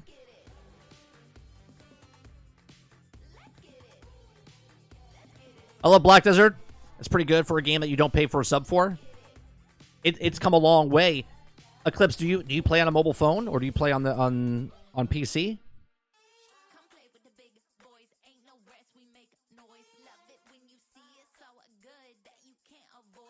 Oh, they can do whatever they want on the internet, my friend. They control. Now, not to get political, but if you take the porn away from people, you could take everything else away from them. But if you take their porn away, they will uprise. They will uprise.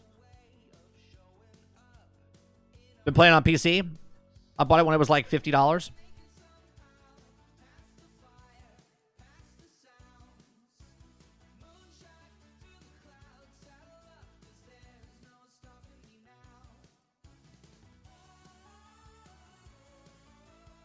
What else we got here? I got 2 more.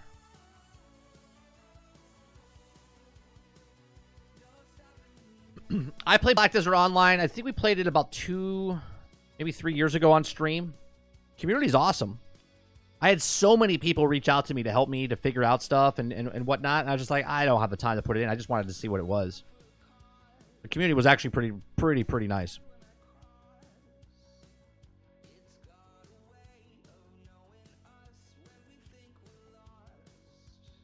Isn't it free to play now? Isn't Black Desert free to play? Or was it free to play because it was on Game Pass?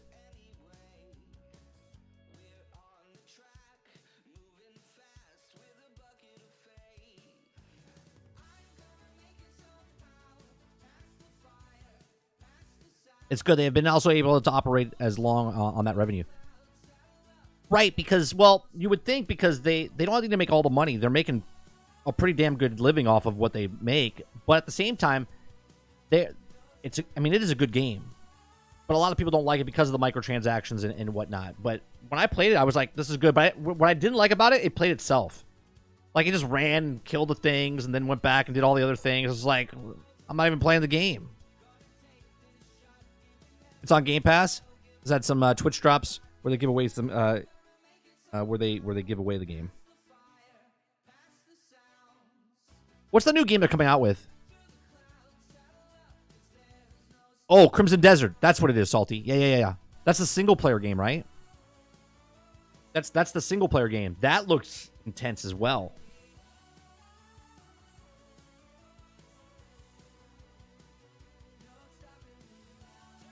Yeah, look at this. If you guys don't remember Crimson Desert.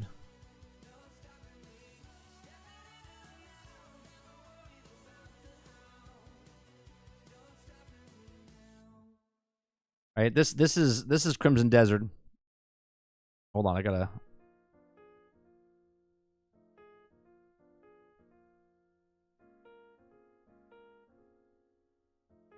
This looks intense. This looks great.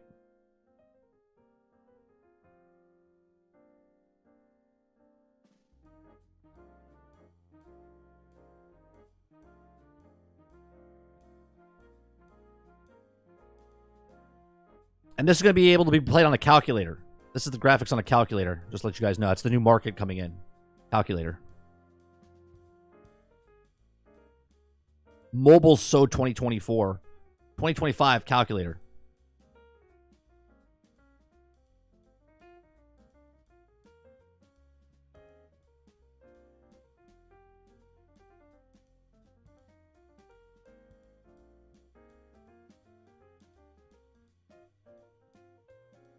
This almost reminds me of like The Witcher, you know?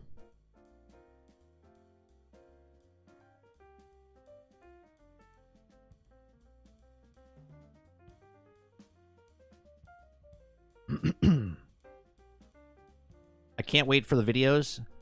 I can't wait for the videos to do this. They're like, look at the texture on that water. Doesn't look as good. Look at that waterfall textures in the background, like what's happening here. The little water droplets that are happening here. This doesn't look as good. Did you see the pop in with the trees in the background? This tree leaf is not moving. These leaves on the ground, this grass is not moving. These are just flickering. Look at that donkey. That ass doesn't look correct. You know, like these are the people that'll be nitpicking on the stuff. Like, look at this fucking game.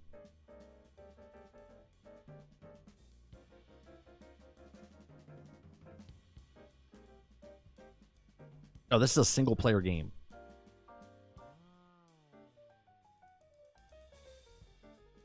Look at that. Those clouds.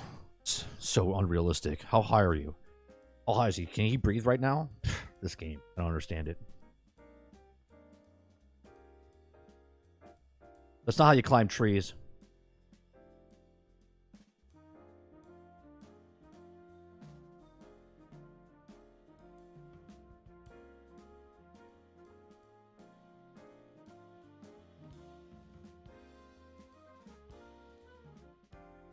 At this point, Water, if they delay any game now, I'm just like, hopefully the game comes out with all these layoffs that are happening.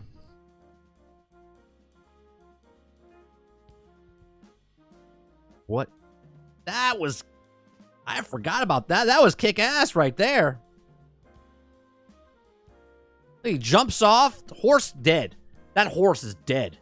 Then you all of a sudden transform into like a bird.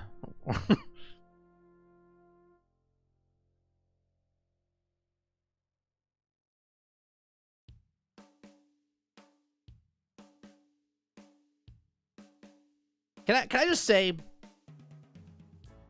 people are so, like, this game, obviously monetization or whatever, I don't know.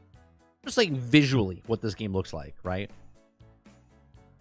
We live in a world where your fucking imagination now is like, you can play it. And people are so goddamn nitpicky on stuff. It blows my mind.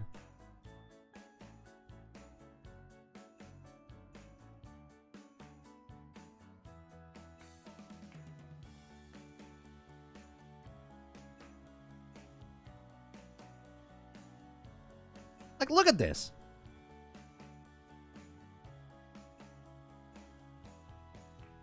Fighting looks good.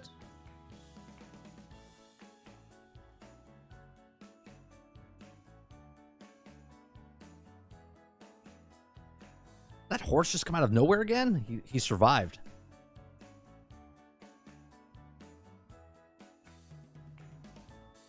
Uh-oh, he's pair jumping. Is this a battle royale? It's a joke. It's a single player game. Yeah, the graphics are trash.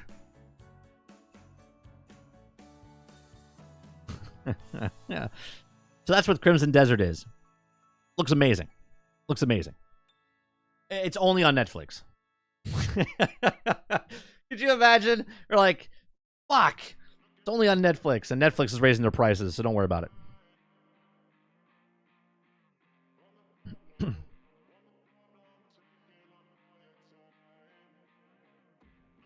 That's called Crimson Desert. Crimson Desert, Jones.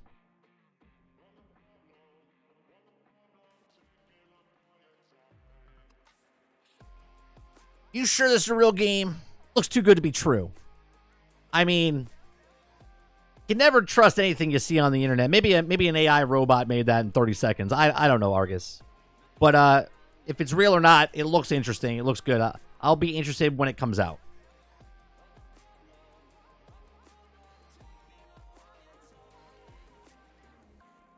Don't get too excited because the game keeps delaying itself. Yeah. I don't get excited. Look, working in an industry where I would get paid 60 to 90 days, I never got excited until I got the actual check in my hand. And even when I got the check in my hand, I had to make sure it cashed. Do you know what I mean? And even then, after I cashed it, I had to pretend I didn't have it because I couldn't blow my money. I didn't know when the next check was coming.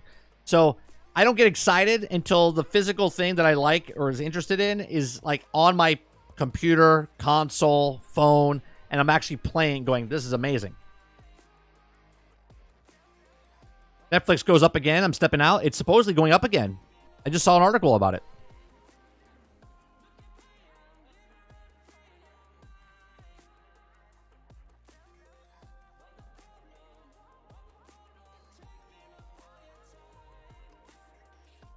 I really hated doing extra work.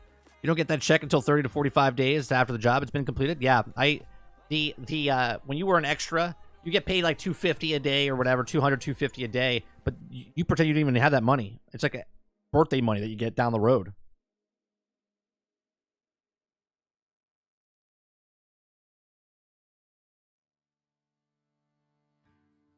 That's funny. I'm still only like 5 hours away from being you're getting your SAG card. Do like one extra job, 2 extra jobs. Get it? And if that's what you want. That's what you want.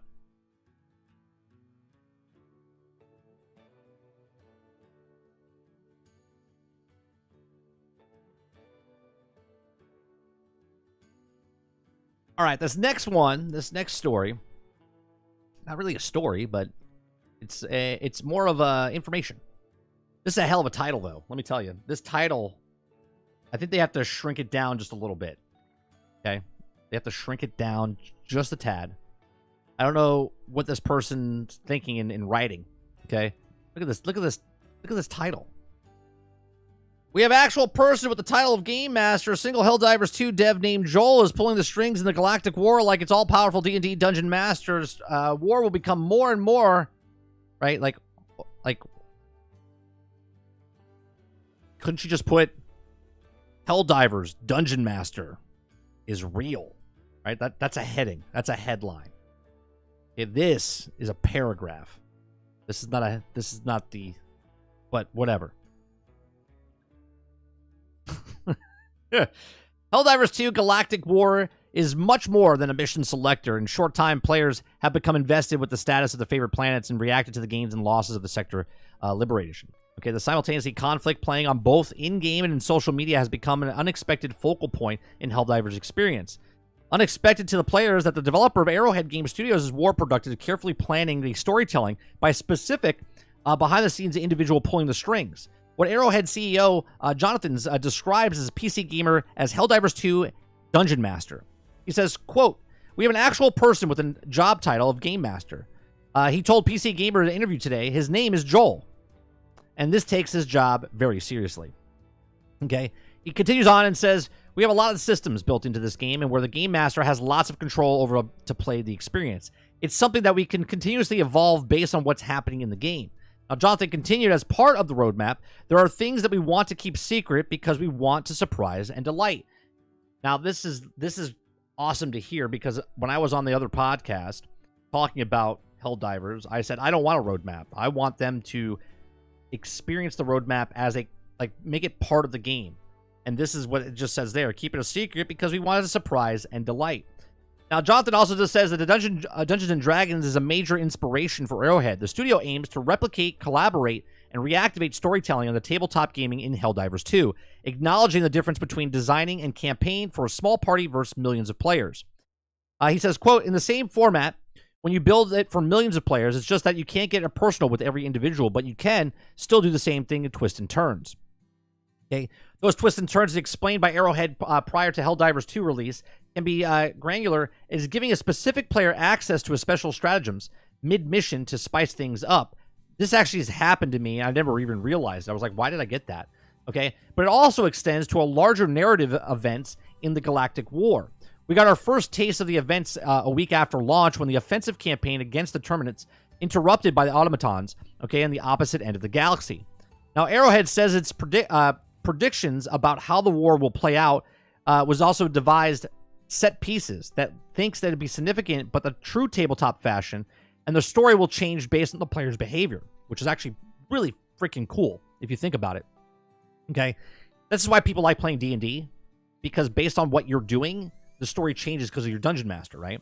So it says the story will change based on the player's behavior. In fact, it already has. The game master Joel has already had greased the wheels for an enemy a few times when the Helldivers community proved a little too effective in the spreading liberty.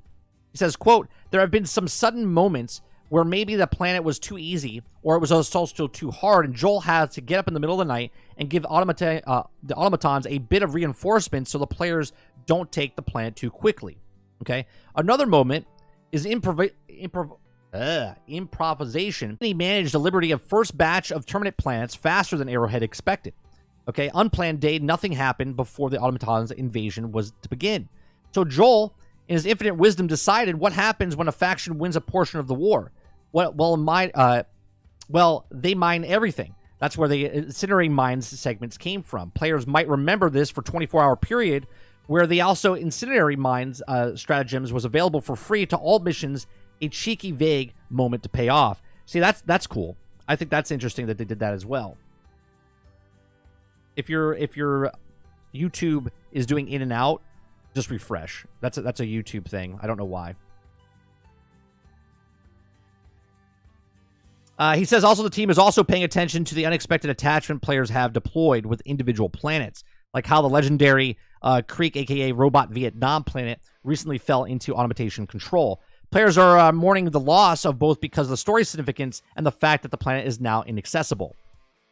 Jonathan continues and he says it looks at individual planets, and there was also a planet that we made that was good fun, and we also made so many of them. But the community's attachment to each planet is significant.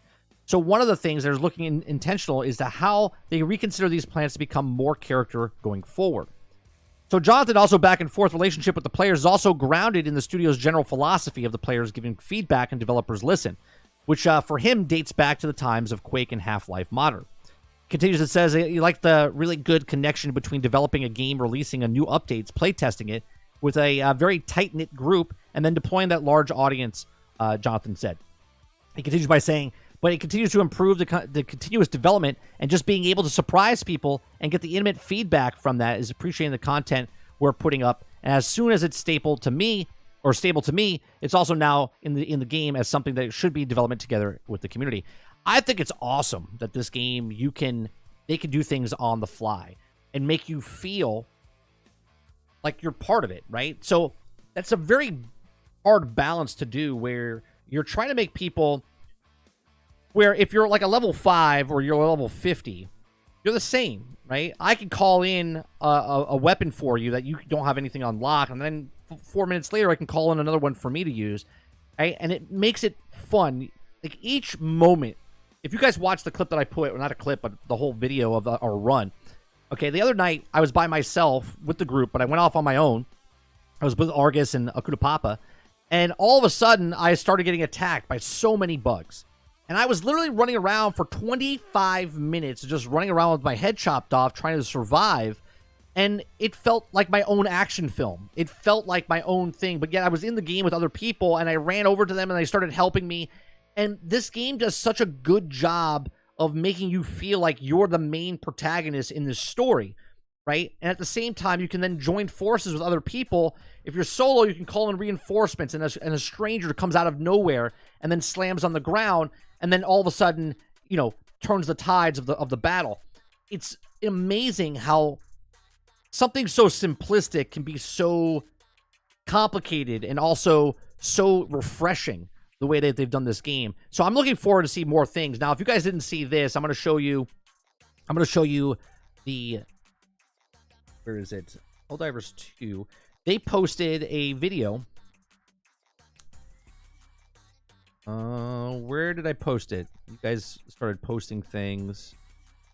Oh, here it is, the mech. Okay. I want to show you this mech.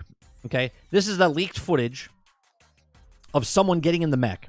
Okay. Look at this thing. Tell me that this is not going to be awesome. Okay. It's coming in the game sooner rather than later. Now, I really hope they just don't drop it in and you can pay for it right away, like in the game by in-game currency. Okay. I hope there's a mission that we have to go to the plant that makes it. Okay. And then we unlock it by winning that battle. Don't just give it to us. I'm begging you. Let us earn it by winning the war or winning a certain planet. Factory on this planet. Helldivers, we need to win this.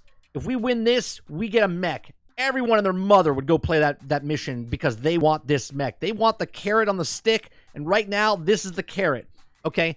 This would be amazing if they did stuff like that. And they just didn't be like, well, the mech's in the game, and we're like, yeah, no. Let us earn it by doing the actual missions, right? We have to set up comms. We got to liberate the factory, right? This is going to be a lot of fun, right? Now, I want to know what the pros and cons, how long it lasts for, how long is it? You probably get one per mission or something like that. You know what I mean? Like it's like a one drop. Now, obviously, only the people that can get it would probably be a higher tier, maybe like 25, 30, something like that. I don't think you're level 5 dropping in with a mech. That's just me. But again, I'm excited to see how this plays out and how Helldivers or Arrowhead makes Helldivers move forward. It's a lot of fun, man. Last night, I went in with just a bunch of randos. I played like 2 matches last night. Bunch of randoms, level 3. Okay? Difficulty level 3. I just wanted to be relaxed, go get my resources and whatnot. And it was a lot of fun. It was a lot of fun just playing with a bunch of randos. Now, I got into one match. The guy kicked me for I don't know what reason. Probably wanted to play by himself or whatever, which is fine. But he was like a low level and kicked me. But I really like the way they set things up. And more than not, you find really good people in the community. Right? More times than not. Waiting for the mechs and the Humvee. Oh, my voice just cracked there. Like I'm like, oh, and they're not in the game yet. So you're excited about the thing that wasn't even in the game yet. Imagine your friends have been invaded with the new enemies. You've never got that. Keep playing till you get it, or have a whole different story to share. Well, even if the person can't experience it, let's say you're level 5, right? You're new to the game, you don't know. Then all of a sudden, a guy that's level like 30 drops down a mech, bam, and then you're like, bro, you get a mech. That's the driving factor. That carrot is a big carrot. You know what I mean? That carrot's a huge carrot for people to push to get up that level. And then they can sell skins, different variations of the mechs, different like tattoos or paint jobs on there. It's endless what they can do. It's endless what they can do. Could be on the free battle pass coming out next season or whatever they're doing, right? The battle pass, you click certain paint jobs and whatnot. Swipe the card and get the mech now. I hope they don't do that.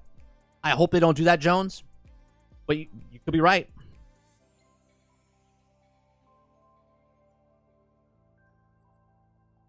Imagine or that nude lady mud flaps, something, right? Like pinup girl. You know what I mean?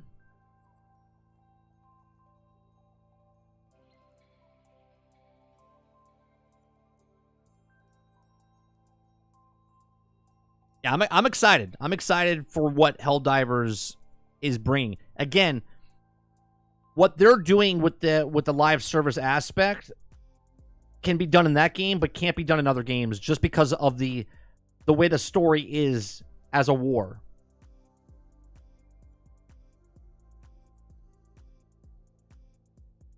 L says, I would have to bust out the debit card. Here's what I'll say. Hopefully you can't just buy the mech and we as a community have to unlock the mech and then you can purchase it. You see what I'm saying? Like if you're purchasing it, but you still have to have your medals or whatnot. I don't know. If they put it in the store and it's not a skin, like, I don't know, man. That would be a big disappointment if you could buy that outright. I'm okay with the skins, but the mech itself, that would be a disappointment. I mean, people would buy it, but that would be disappointing for me, personally.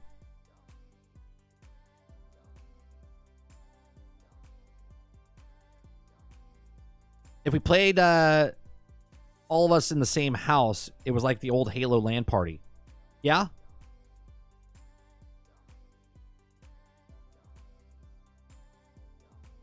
All right, the last story I want to talk about today is Paul Tassi wrote an article about Suicide Squad. He says, it no longer seems possible that Suicide Squad Kill the Justice League will last the year. Now, I haven't read this. Now, I'm assuming that he's talking about this because the game is bad, underperformed. We don't know how much it sold because they never came out with the actual numbers.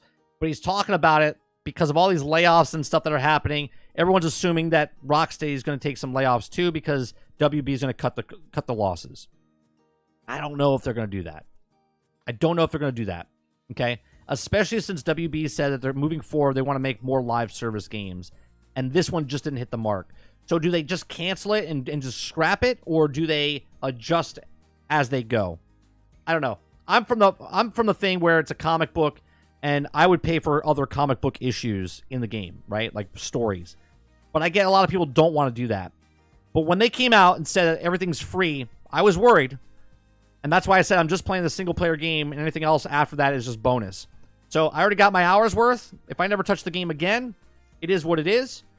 I enjoyed my time with the game, got my money's worth for it. Okay? Now, I don't think they're going to close it down. I would be very surprised if they did, especially since Anthem lasted as long as it did, and Marvel's Avengers lasted as long as it did. And this game is exactly what those two games are. Same business type of model and everything. Okay? I'm assuming this is going to last at least 2 years. It might be in a rough state, but it's going to last the 2 years. Jones says, I'm just going to start Tassie's wrong off the jump. Quintar says, Rocksteady also had a lot of employees leave, so they might not need to lay off. Very true. Okay, so he says, it no longer seems impossible that Suicide Squad Kill the Justice League will last the year. He says, I've never seen a game with this much time invested, with this much money invested, from such a talented developer self-destruct this quickly. And now, things have gotten so bad with this Suicide Squad Kill the Justice League. Can I just say real quick, in that first sentence, I think you're right, Jones. He says, I've never seen a game this much time invested with as much money invested from such a talented developer self-destruct this quickly. Didn't Anthem exist? Didn't Anthem exist? How much money they put into that game? From BioWare? What are we talking about? This is the same people that made Mass Effect series. Okay? I don't know. I think that statement's wrong off the bat, but hey, I got it. Okay, he says, and now things have even gotten so bad with Suicide Squad Kill the Justice League that it no longer feels possible that the game will get out of the year of content it has already announced for the game. As Warner Brothers does not seem like a company that is in any mood to throw good money after bad. And they've also already committed to that game as performed below expectations, which also sets them up for a tough year in the gaming division. Now, again, it's very generic what they say they didn't make, right? It underperformed. Underperform means underperform. It doesn't mean that it fell short and didn't make money. Underperform means that their projections, again, I'm just taking a guess, was like 6 to 7 million copies. They sold 3.5 to 4 million copies potentially, okay? It underperformed in their head. Now, it did make money. Now, it could make more money across the board. The Battle Pass hasn't even come into the game yet. Okay, the other cosmetics and what they have in store haven't come in the game yet. The other stories and other game modes and everything else haven't come in the game yet. The game itself actually has a good starting point. People are upset because it's not a Batman game. People are upset because they killed the Justice League. In a game that's called Kill the Justice League, I know.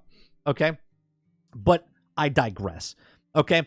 So I understand if you're no longer following the saga, but this is truly a bleak stuff. Suicide Squad did not debut well on PC or Xbox to start with. As a game that was also doing half of Marvel's debut numbers on Steam, and it's never got higher than top 20 on Xbox. It did get to the number one. Here's the thing, though. What is the top 20? What does that consist of? What is number 1 to number 20? What's the game sales of the player base? I don't know. None of us know. Okay? Is top 20? I know if I made a top 20 in anything, that'd be pretty fucking good. I'm just saying. Right? If I made a top 20 in anything, I wouldn't be like, ugh, well, I've done only 20. Do you know what rank I am on YouTube? I'm like, I think 1.6 million. Right? That's actually not that bad. It's like 169,000 or some shit. Right? If I'm in the top 20, I wouldn't be like, well, that's a shit spot to be in. I mean, I get it, but come on. It did get to number 1 on PlayStation for a time. I like how we just kind of brushed that to the side, right? It's shitty doing half the numbers of Marvel's Avengers debut numbers on Steam and never hit the top 20 in the Xbox. But it did get to number 1 on the PlayStation. Right? It did get number 1 on the real quick. Okay? Sucked on Steam, didn't make the top 20 on Xbox. It did get number 1 on PlayStation for just a small period of time. Right? But after a short while, it fell off the top 10 entirely, and it didn't know where it is now. Here's the thing. Here's what I don't understand. A video game sells a big chunk. Just like a movie goes in the theaters, it makes most of its money in the first day, if not the first weekend. Okay? So if it was number 1 on the number 1 selling console of PlayStation, that has 54 million, right? It has 54 million people out there that can play the game. It was number 1 for like a week, 2 weeks, whatever it was, and then it fell off. Do we think that those people didn't buy that game? And if they did buy the game, they bought it at $100 or they bought it at $70. Okay? Again, we don't know the numbers, so you can't say one way or the other as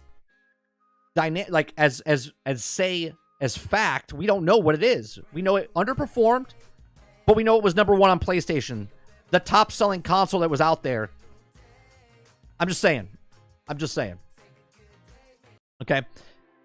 It says, but after a month, things are just a bit bleak. I haven't seen Suicide Squad inside Xbox top 50 for a week at least, and now on Steam, which yes, should be a solid place to play the game. I have 60 hours in there, and now it's hard to believe that player counts. The game's peaked at 593 players yesterday. An hour ago, there was just 287 players online. Reviewing remains 80% positive, but also simply doesn't matter, and it's utter ghost town. Okay. Now, here's another thing. The game itself, said that it's not a game that you play nonstop. They said you could put it down and come back. They literally said that in the videos before the game even launched. Okay? So while the core game has problems, the biggest issue they have technical issues launch, especially if you tried to play online, has been outright impossible for most people. The decent fixes made these things worse, including the new loading bugs and cut off previously unaffected players. Now that the bug has been fixed, but other issues remain. And all the other problems have meant that all things where actual players and the loot buffs and enemy nerfs have simply not happened. They've also managed to nerf a popular build right away, however. That's always a bad sign. And I agree with him 100% on the issues of the internet and the matchmaking and stuff like that, and also the nerfing. You never nerf something without doing something positive. Okay? The campaign of Suicide Squads ends in literal the promotion of the year's worth of content with 4 new squad members in a bunch of missions. And they've also revealed Joker already, but after that, they will have be Mrs. Freeze, Zoe Lawton, and the Deathstroke. And we also already know that through the accidental in-game reveals or data mining. But what we headed towards a traditional live service trap, that the game has so many tech issues in the seasonal launch that it may also have been pushed back, causing even more player abandonment. Now, Joker is supposed to have arrived sometime in March, but that's tomorrow, and that doesn't have but that's tomorrow. And we don't even have a release date yet. Unlike Avengers or Anthem, which despite the eventual failure, did run quite a long time, I do not see Warner Brothers letting Rocksteady finish even the first roadmap unless it's quite literally in already done, which is likely not possible. The Joker season, sure. The one after that, maybe. But even if it's a year seemed a little like a guarantee, I cannot see that happening now. I kind of want to push back. Okay? Now, Paul has connections and stuff, and maybe he knows more. Possibly. I think that if this game launched last year like it was supposed to, 100% this game would have been dead. I think they made most of this campaign and they cut it. Okay? Kind of feels that way as well at the end of the game. I think that the seasons that they're coming out with, I think were made in same timeline. You know what I mean? Like as they were making the game, they were making the DLC in it as well. And I think the DLC or the season passes are already done. I do. Okay? I think they're making fixes and whatnot, making sure it's tight, but I think majority of it is already done. That way, when they come out, they don't make the same mistakes as the other games ahead of them did. Now, I could be wrong. Maybe they are making the exact same mistakes, and if they are making those same mistakes, that's asinine, because they saw what happened to Anthem. They saw what happened to Marvel's Avengers, and to literally see what happened to those companies and then do the exact same thing. Suicide Squad was supposed to come out in 2021, originally. Then it got delayed. Then it was supposed to come out in 2023. Then it got pushed back 10 months. And then it came out. Okay? I would hate to see what the game was like last year compared to what it is this year. I think from last year, they were going to release majority of this game. They changed their method because they broke it up to last over the year.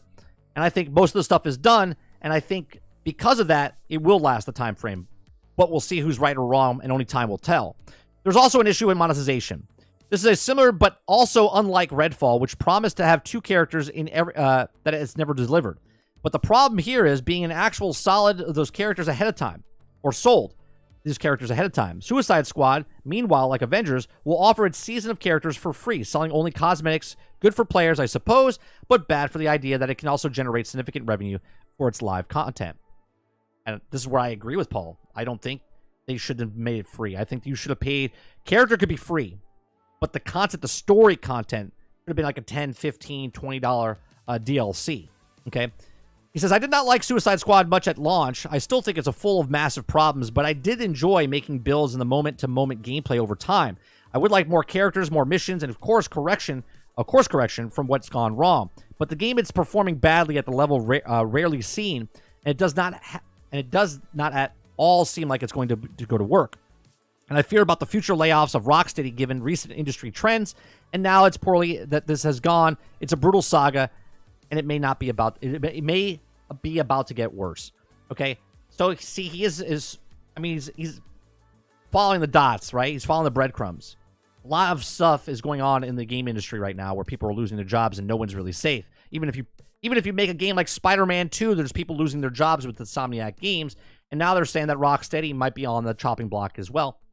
I don't know. Like they said in chat, they said a lot of people were leaving the company anyway, so maybe they don't have to do the losses, right? Last night, Jay Shock blasted me, had a little conversation about this, and he says that he thinks they should have moved Deathstroke from the 4th position into 2 position, because he said you should have front-loaded this to make it as popular as possible to get that player base. But then putting those weird characters in between is going to hurt them, and I kind of agree with that, right? But I believe also that as long, again, in my example, as long as they already have that content finished and they're just releasing it, like push a button, technically, like push a button and it goes in, and they're working to fix the game, fantastic. I think it can come back, right? I think it can build up something, right? Because a lot of people forget that Destiny didn't have any content, right? It didn't have any content when Destiny first came out, okay? Yes, they had a raid, but there wasn't content. That was it. When it came out 3 weeks after, I think it was, right? And then we had to wait for Dark Below. Then we had to wait for House of Wolves. Then you had to wait for stuff. And not until they had Taken King did they have, which is 1 year after. So we'll see what happens if the player base comes back. Because in Destiny, 88% of the population left Destiny after the campaign. You're seeing the exact same thing happen right now with Suicide Squad. Now, I'm not saying Suicide Squad is Destiny. I'm just saying there is factors here that are almost exactly the same, where the player base just leaves. Now, Destiny didn't have the major problems. It just didn't have content. This has major issues, and the major issue with Suicide Squads is the online status of they made a game that's always online instead of making the game offline online. They made it always online, and I can't get in to play with people or do anything because of their major foobar that they're doing on their end. Okay, if this is not fixed, if the servers are not fixed by the time Season 1 comes out, I agree with Paul. This game is not coming back. It will not last a year, okay? And they will close the game down or whatever sooner. If they fix this, and this first season is delayed by like a couple weeks or a month or so, but they fix the actual problems with the online stuff and bring in that offline mode, that will save this game as far as lasting at least the 2 years. But these are just my thoughts. Let me know yours in the comments section down below. Please make sure you share, like, and subscribe. Let me know what you think. Is Suicide Squad going to last like Anthem? Going to last like Marvel's Avengers? They didn't last a long run, but they lasted 2 years. At least 2 years. Let me know in the comments section down below. If you like what we do here, check out some of our other videos. Thanks for watching. I'll see you guys in the next one.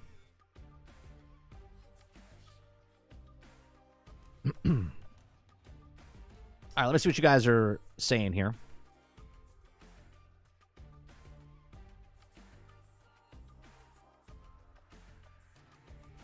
That's what's wrong. Okay, Rocksteady has also had the employees leave, so they already read that. Everything is free is one of the worst things to happen. It's misleading. I agree, Paul. I don't like the business model, but that's what they did. But who's to say how much money they're invested? WB owns the license. That's also another thing, Eclipse, right? I don't think they had to pay for the licensing fee as much as they thought that people think they do, like what Crystal Dynamics did with Marvel, right? WB owns Rocksteady. Rocksteady is not an independent company. They literally work for WB. Anthem was made in 18 months. Well, Anthem was also made for 7 years, and then they revamped it and figured out what they had in 18 months, Paul. Like, literally, like, they wasted so much time, and they figured it out. Same with Destiny. Destiny was worked for 3 years, and then they resetted it for 13 months, and that's what we got for Destiny when it came out. Because it was too linear when they first came out. Well, before it came out. They changed it. If they did their budget correctly, they should be locked in for at least 1 year.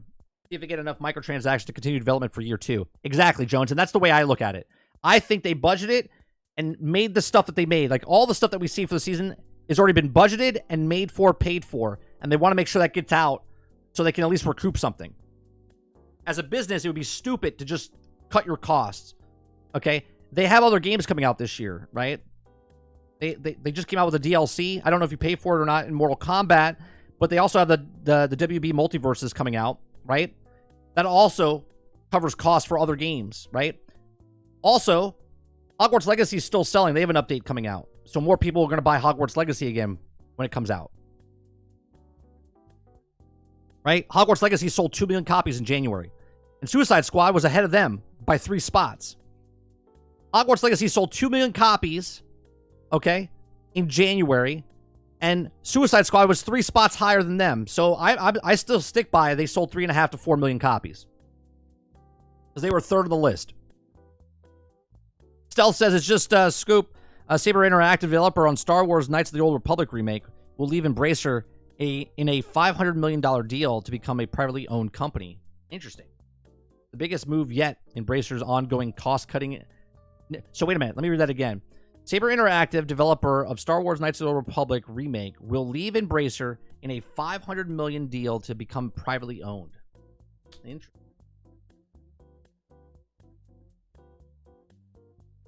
Did Elon Musk buy them?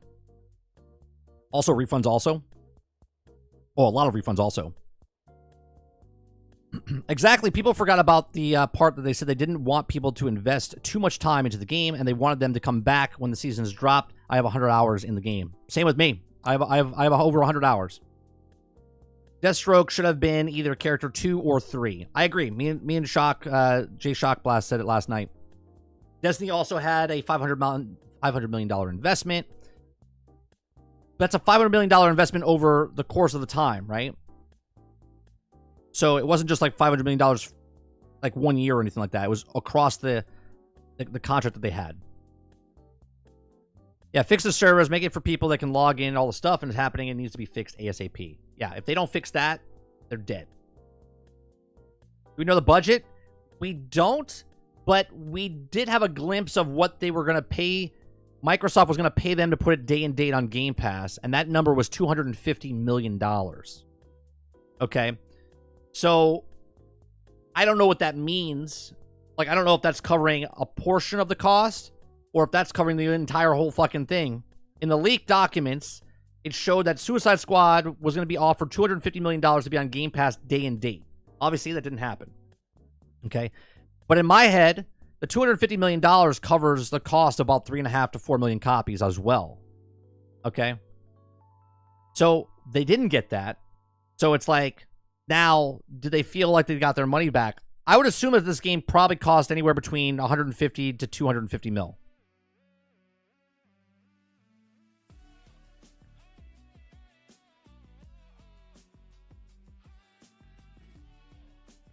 I'm willing to bet they'll last at least 1 year.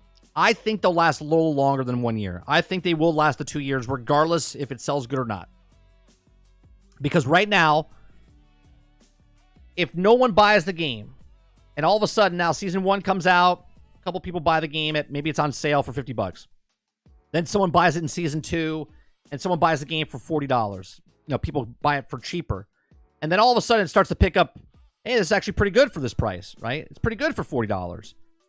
Then, as long as the servers are stable, the price is dropping, and more content's coming in, I think it's worth it, and I think people will pick it up. You got to remember, they don't have to sell all the things at $70. This is the starting point. This is not the one and done. Over the time, they sell. You think Rocksteady, or I'm sorry, Rockstar with Grand Theft Auto? You think that the sales that they're making now, where they make 20 million copies a year on average, you think those don't matter as much as the ones that started up front? The ones up front were more expensive. They made more off of that. But they're still making a shit ton of money off the ones over here. Quintar says, I bet they put too much hope on the overpriced microtransaction purchases. Sorry for the cost going to buy the actual game. Yeah, this is why I want to pay for your DLC, especially in a comic book game. I will pay. How many comic book fans are comic book fans? You go to the comic book store, or at least this is what we used to do. You would go to the comic book store. You would buy the first issue. Okay? You would buy the first issue. You would read that issue. And then you would come back to get the second issue. Then you would get the next issue. Like, we're already conditioned as comic book fans. All right, I want to read the next story. I got to go back next month and buy the next edition. Now, this is a comic book game. Game, comic, game, comic book game. Like, you come back a month from now, you come back 3 months from now, here's the next story in this comic book game. Here's a $15 thing, right? Like, the cover price of a comic nowadays, I don't even know what this one, this is $5, right? $5 for a book. That's what? Maybe 20 pages, 40 pages, whatever it is. Okay? So now, you charge me $15 for your DLC with the cutscenes and the story and the gameplay and the, right? I don't understand. They're like, no, we're going to give it to you for free. We're going to charge you $20 for the cosmetic skin. But people are like, I don't want to buy the cosmetic skin. Not enough people are buying the cosmetic skin. Sorry, we didn't make it because you guys didn't buy enough cosmetics. It's like, well, we didn't want to buy your stupid cosmetics. A lot of people don't like to buy the cosmetics. Borderlands was successful because it sold DLC. All the games before were all successful because they sold DLC. Okay? But all of a sudden, that wasn't enough money for them. They're like, well, we can sell. One of the guys you guys told me about to bring on the show to interview, I forget his name. He talked about when he worked for Blizzard. He worked and made StarCraft. StarCraft 2. He said StarCraft 2 got outsold by World of Warcraft's mount. One cosmetic skin of a mount in World of Warcraft sold 10 times more than the actual StarCraft itself. Okay? And this is why they don't make DLC anymore and charge for DLC. They're like, oh no, we'll just give you this for free and we'll charge you $20 for the skin. Pirate Software, thank you, Eclipse. Right? I was amazed by that. I was like, holy shit.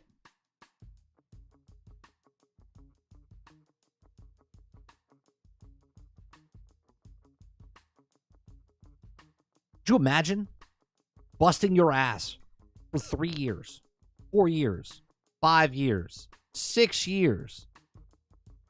Game comes out, $60, $70, sells 2 million. And then all of a sudden, guy works one weekend, makes a fucking skin, sells 5 million at 20 bucks a pop. Maybe even more. It's insane. Can you blame him? Right? Can you blame the people collecting the money from the things that they did less of? Less work, less time, less development time. Now, obviously, you can't make the skin if you don't have a game. So you still have to make the game. But can you blame them for putting a thing in there and going, instead of charging $5, they charge $25? You need 5 people to buy a $5 skin to make the same amount of money as one guy paying for $25.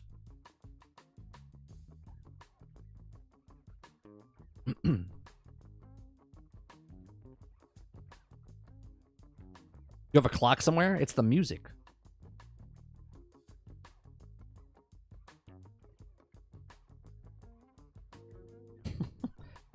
If you're hearing a clock, you might be insane like Captain Hook.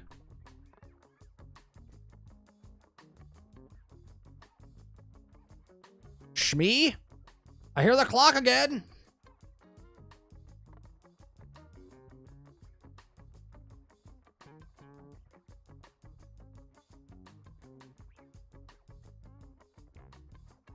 Can you imagine if you're hearing that click, Dupless, how loud that clock would have to be in my office?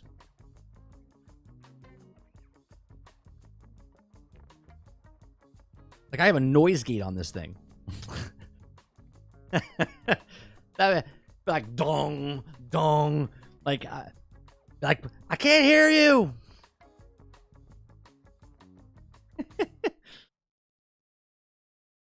Can't hear what's going on. The clock is too loud.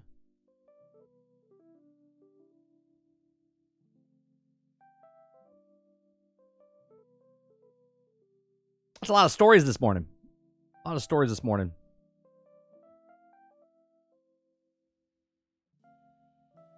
Yeah, I got Big Ben in my streaming room.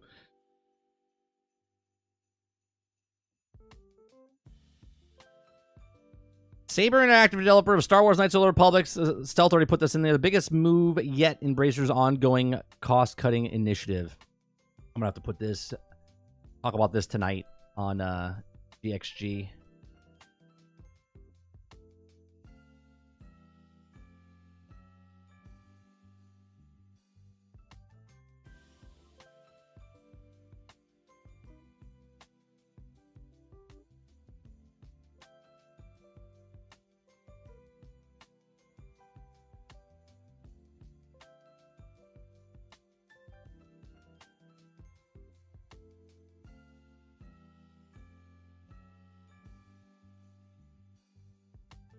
So Not the Gamer responds to Paul Tassie's tweet.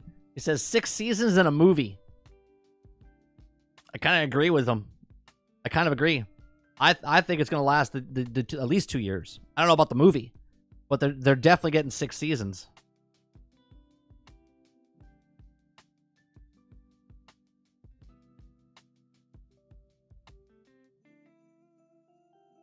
Kurt Mason says Xbox has been killing it with the game drops lately. Lots to enjoy.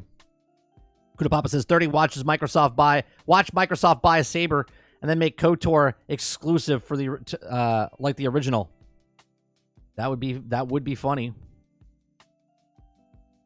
You know what's funny? Can you imagine in this world of Kuda Papa where everyone doesn't want Microsoft to buy anybody, right? But then all of these layoffs are happening, and then what would happen then if Microsoft comes in and buys all these companies to save them?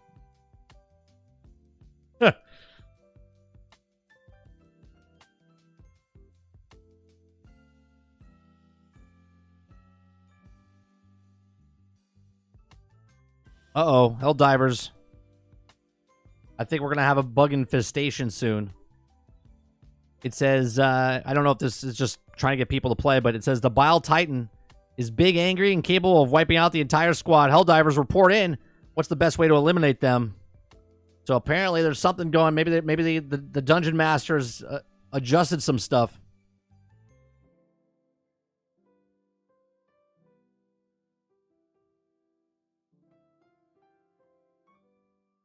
Yeah, but what's worse? Akuta Papa, right? What's worse? Closing whole studios or making studios lose, you know, a percentage of their staff? I think it's worse if the whole studio closes down, personally.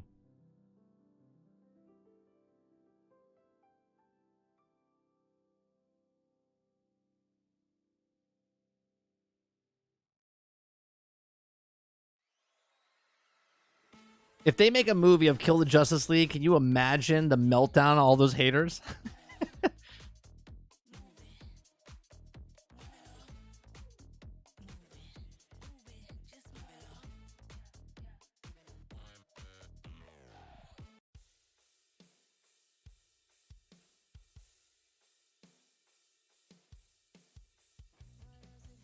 See, I love this right here. This is what I like, what Helldivers is doing right now. The way they do their tweets, news from the front, autocannon is capable of long-range factory destruction. Aim shot at center of vent. Okay?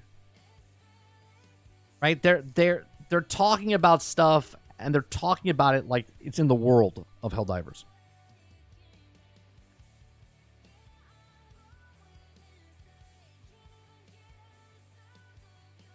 Kuda Papa says, I would rather them buy and eliminate staff who can then go and join other studios and have the studio close permanently. Right. Right. Kurt says, Helldivers is fun, but had some team killers lately. Frustrating griefers. Yeah. I haven't come across it yet myself, but I have been seeing and reading people saying that there's people out there doing it.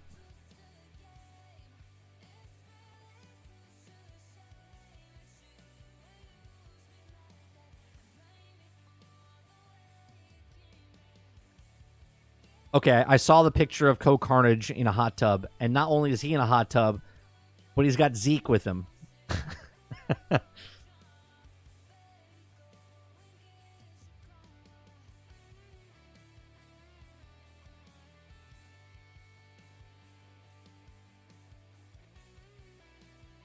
Hoverboards in Destiny 2. Why can't you use a Sparrow? Can't sell any more skins for a Sparrow, huh?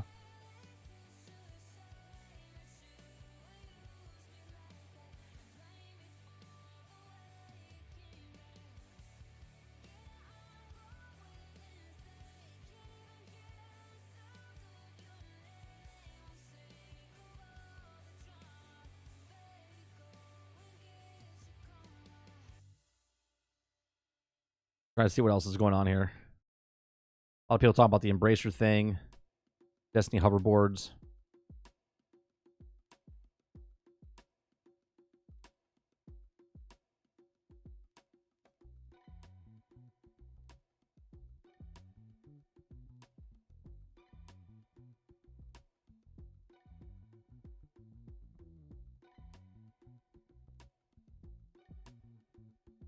Yeah, but the thing is with games slow down, there's so many games. If games stop, like if the games slow down, it would just help you get to your backlog, you know?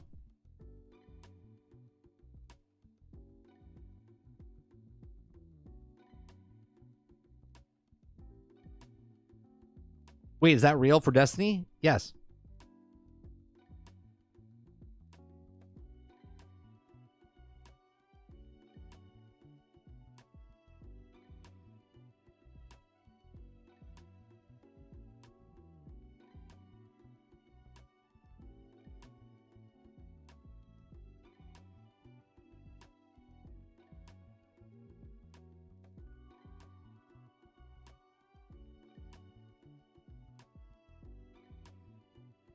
So now there's more videos of the mechs showing up inside Helldivers. Interesting.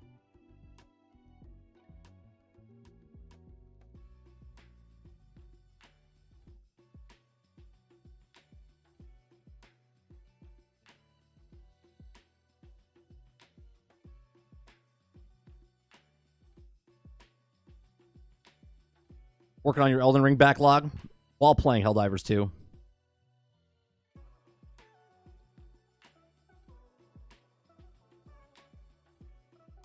Maybe Joel drops them in, helps on occasion. Perhaps. Perhaps. Let's send in 5,000 robots and 1 mech.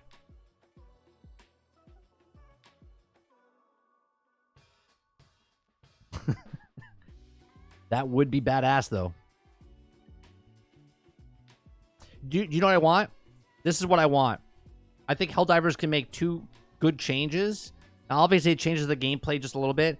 I want an actual cover system inside Helldivers, like Division. We can like run up against the thing and like kind of like shoot over the thing. And then I think you should call in mobile like barricades that just drop out of the sky. I know there's stuff on the ground that you can hide behind, but I think it'd be cool if you could drop stuff out. And it's just like a resupply, right? It's just a wall or something that can just drop out of nowhere to give you cover fire when you're going up against the robots and whatnot. I think that would be cool.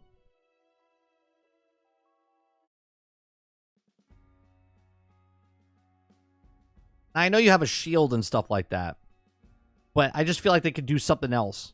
And it doesn't take a spot. It's in your inventory, just like a resupply. Right? Barricade on top of the Titan, do something.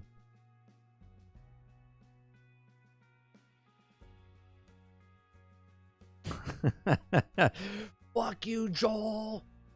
As all these things are coming after you.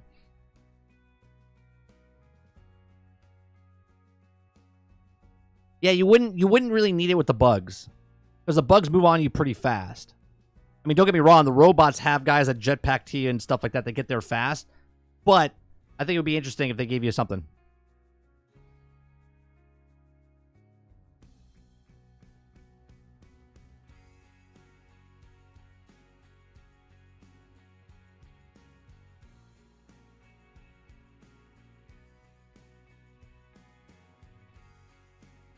I also think that's another cool thing about Helldivers.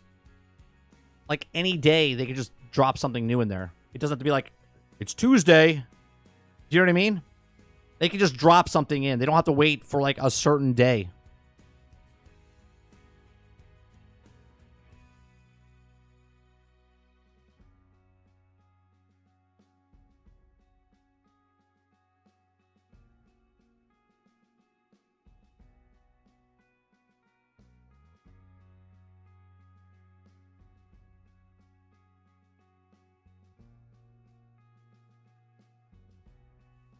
Thanks for becoming a member. Robert Jones, thank you very much for the 11-month support. We're all Helldivers. We don't Fortnite, we liberate. For democracy!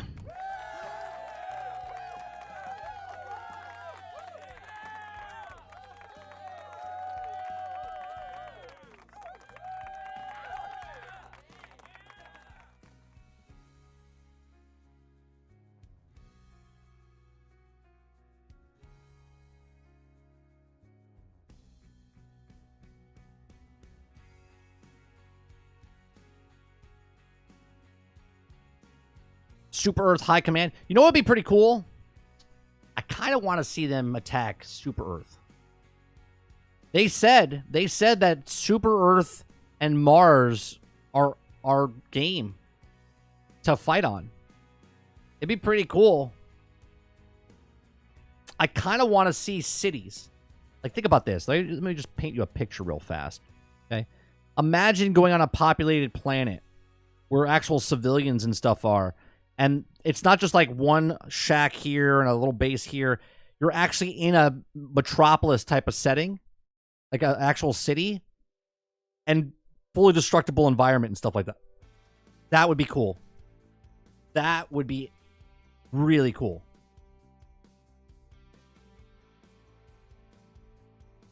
How do people do to level 50 already? They're doing a mission from the automatons. There's a defense mission that you do, and what people are doing where they do it, you get a lot of XP, and then they back out, and then they go in again. It's real quick. You do it in like 2 minutes. You get like 1,100, 900 to 1,100 XP each time you do it, and take every 2 minutes. I don't want to play a game like that. I don't want to play a game like that. I like what I'm doing. Just level up slowly.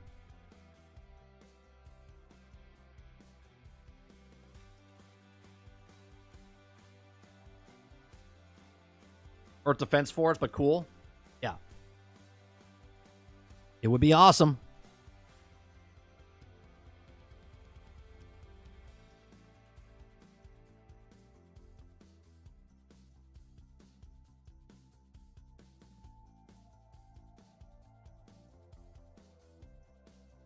Can they just bring American Truck Simulator to console, please? On console. Come on, the Xbox Series X and the PlayStation 5 should be able to run it.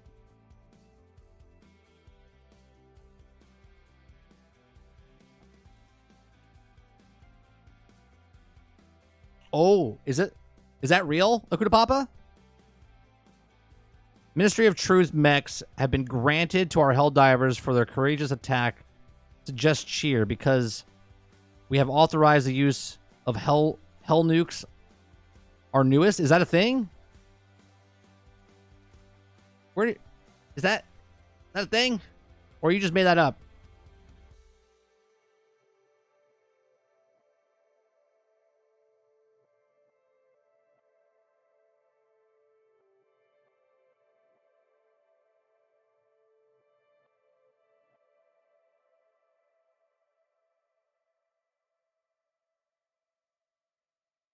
Oh, you're saying, I was like, is that true?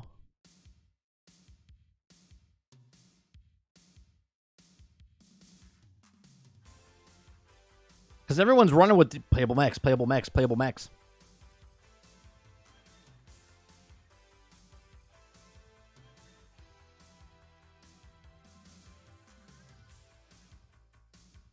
Jesus Christ, has it been 5 years since Anthem?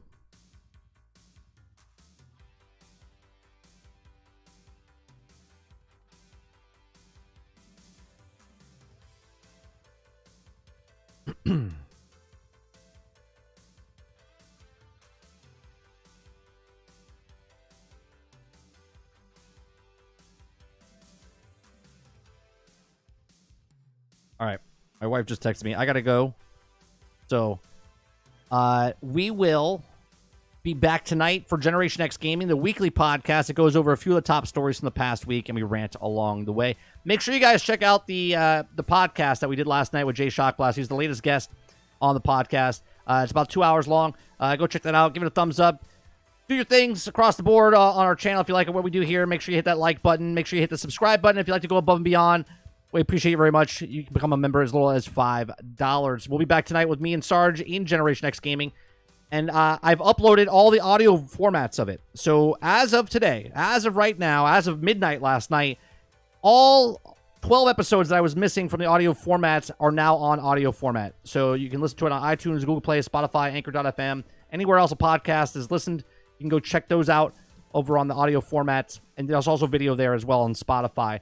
Appreciate it very much, and I'll see you guys on the next one. Peace.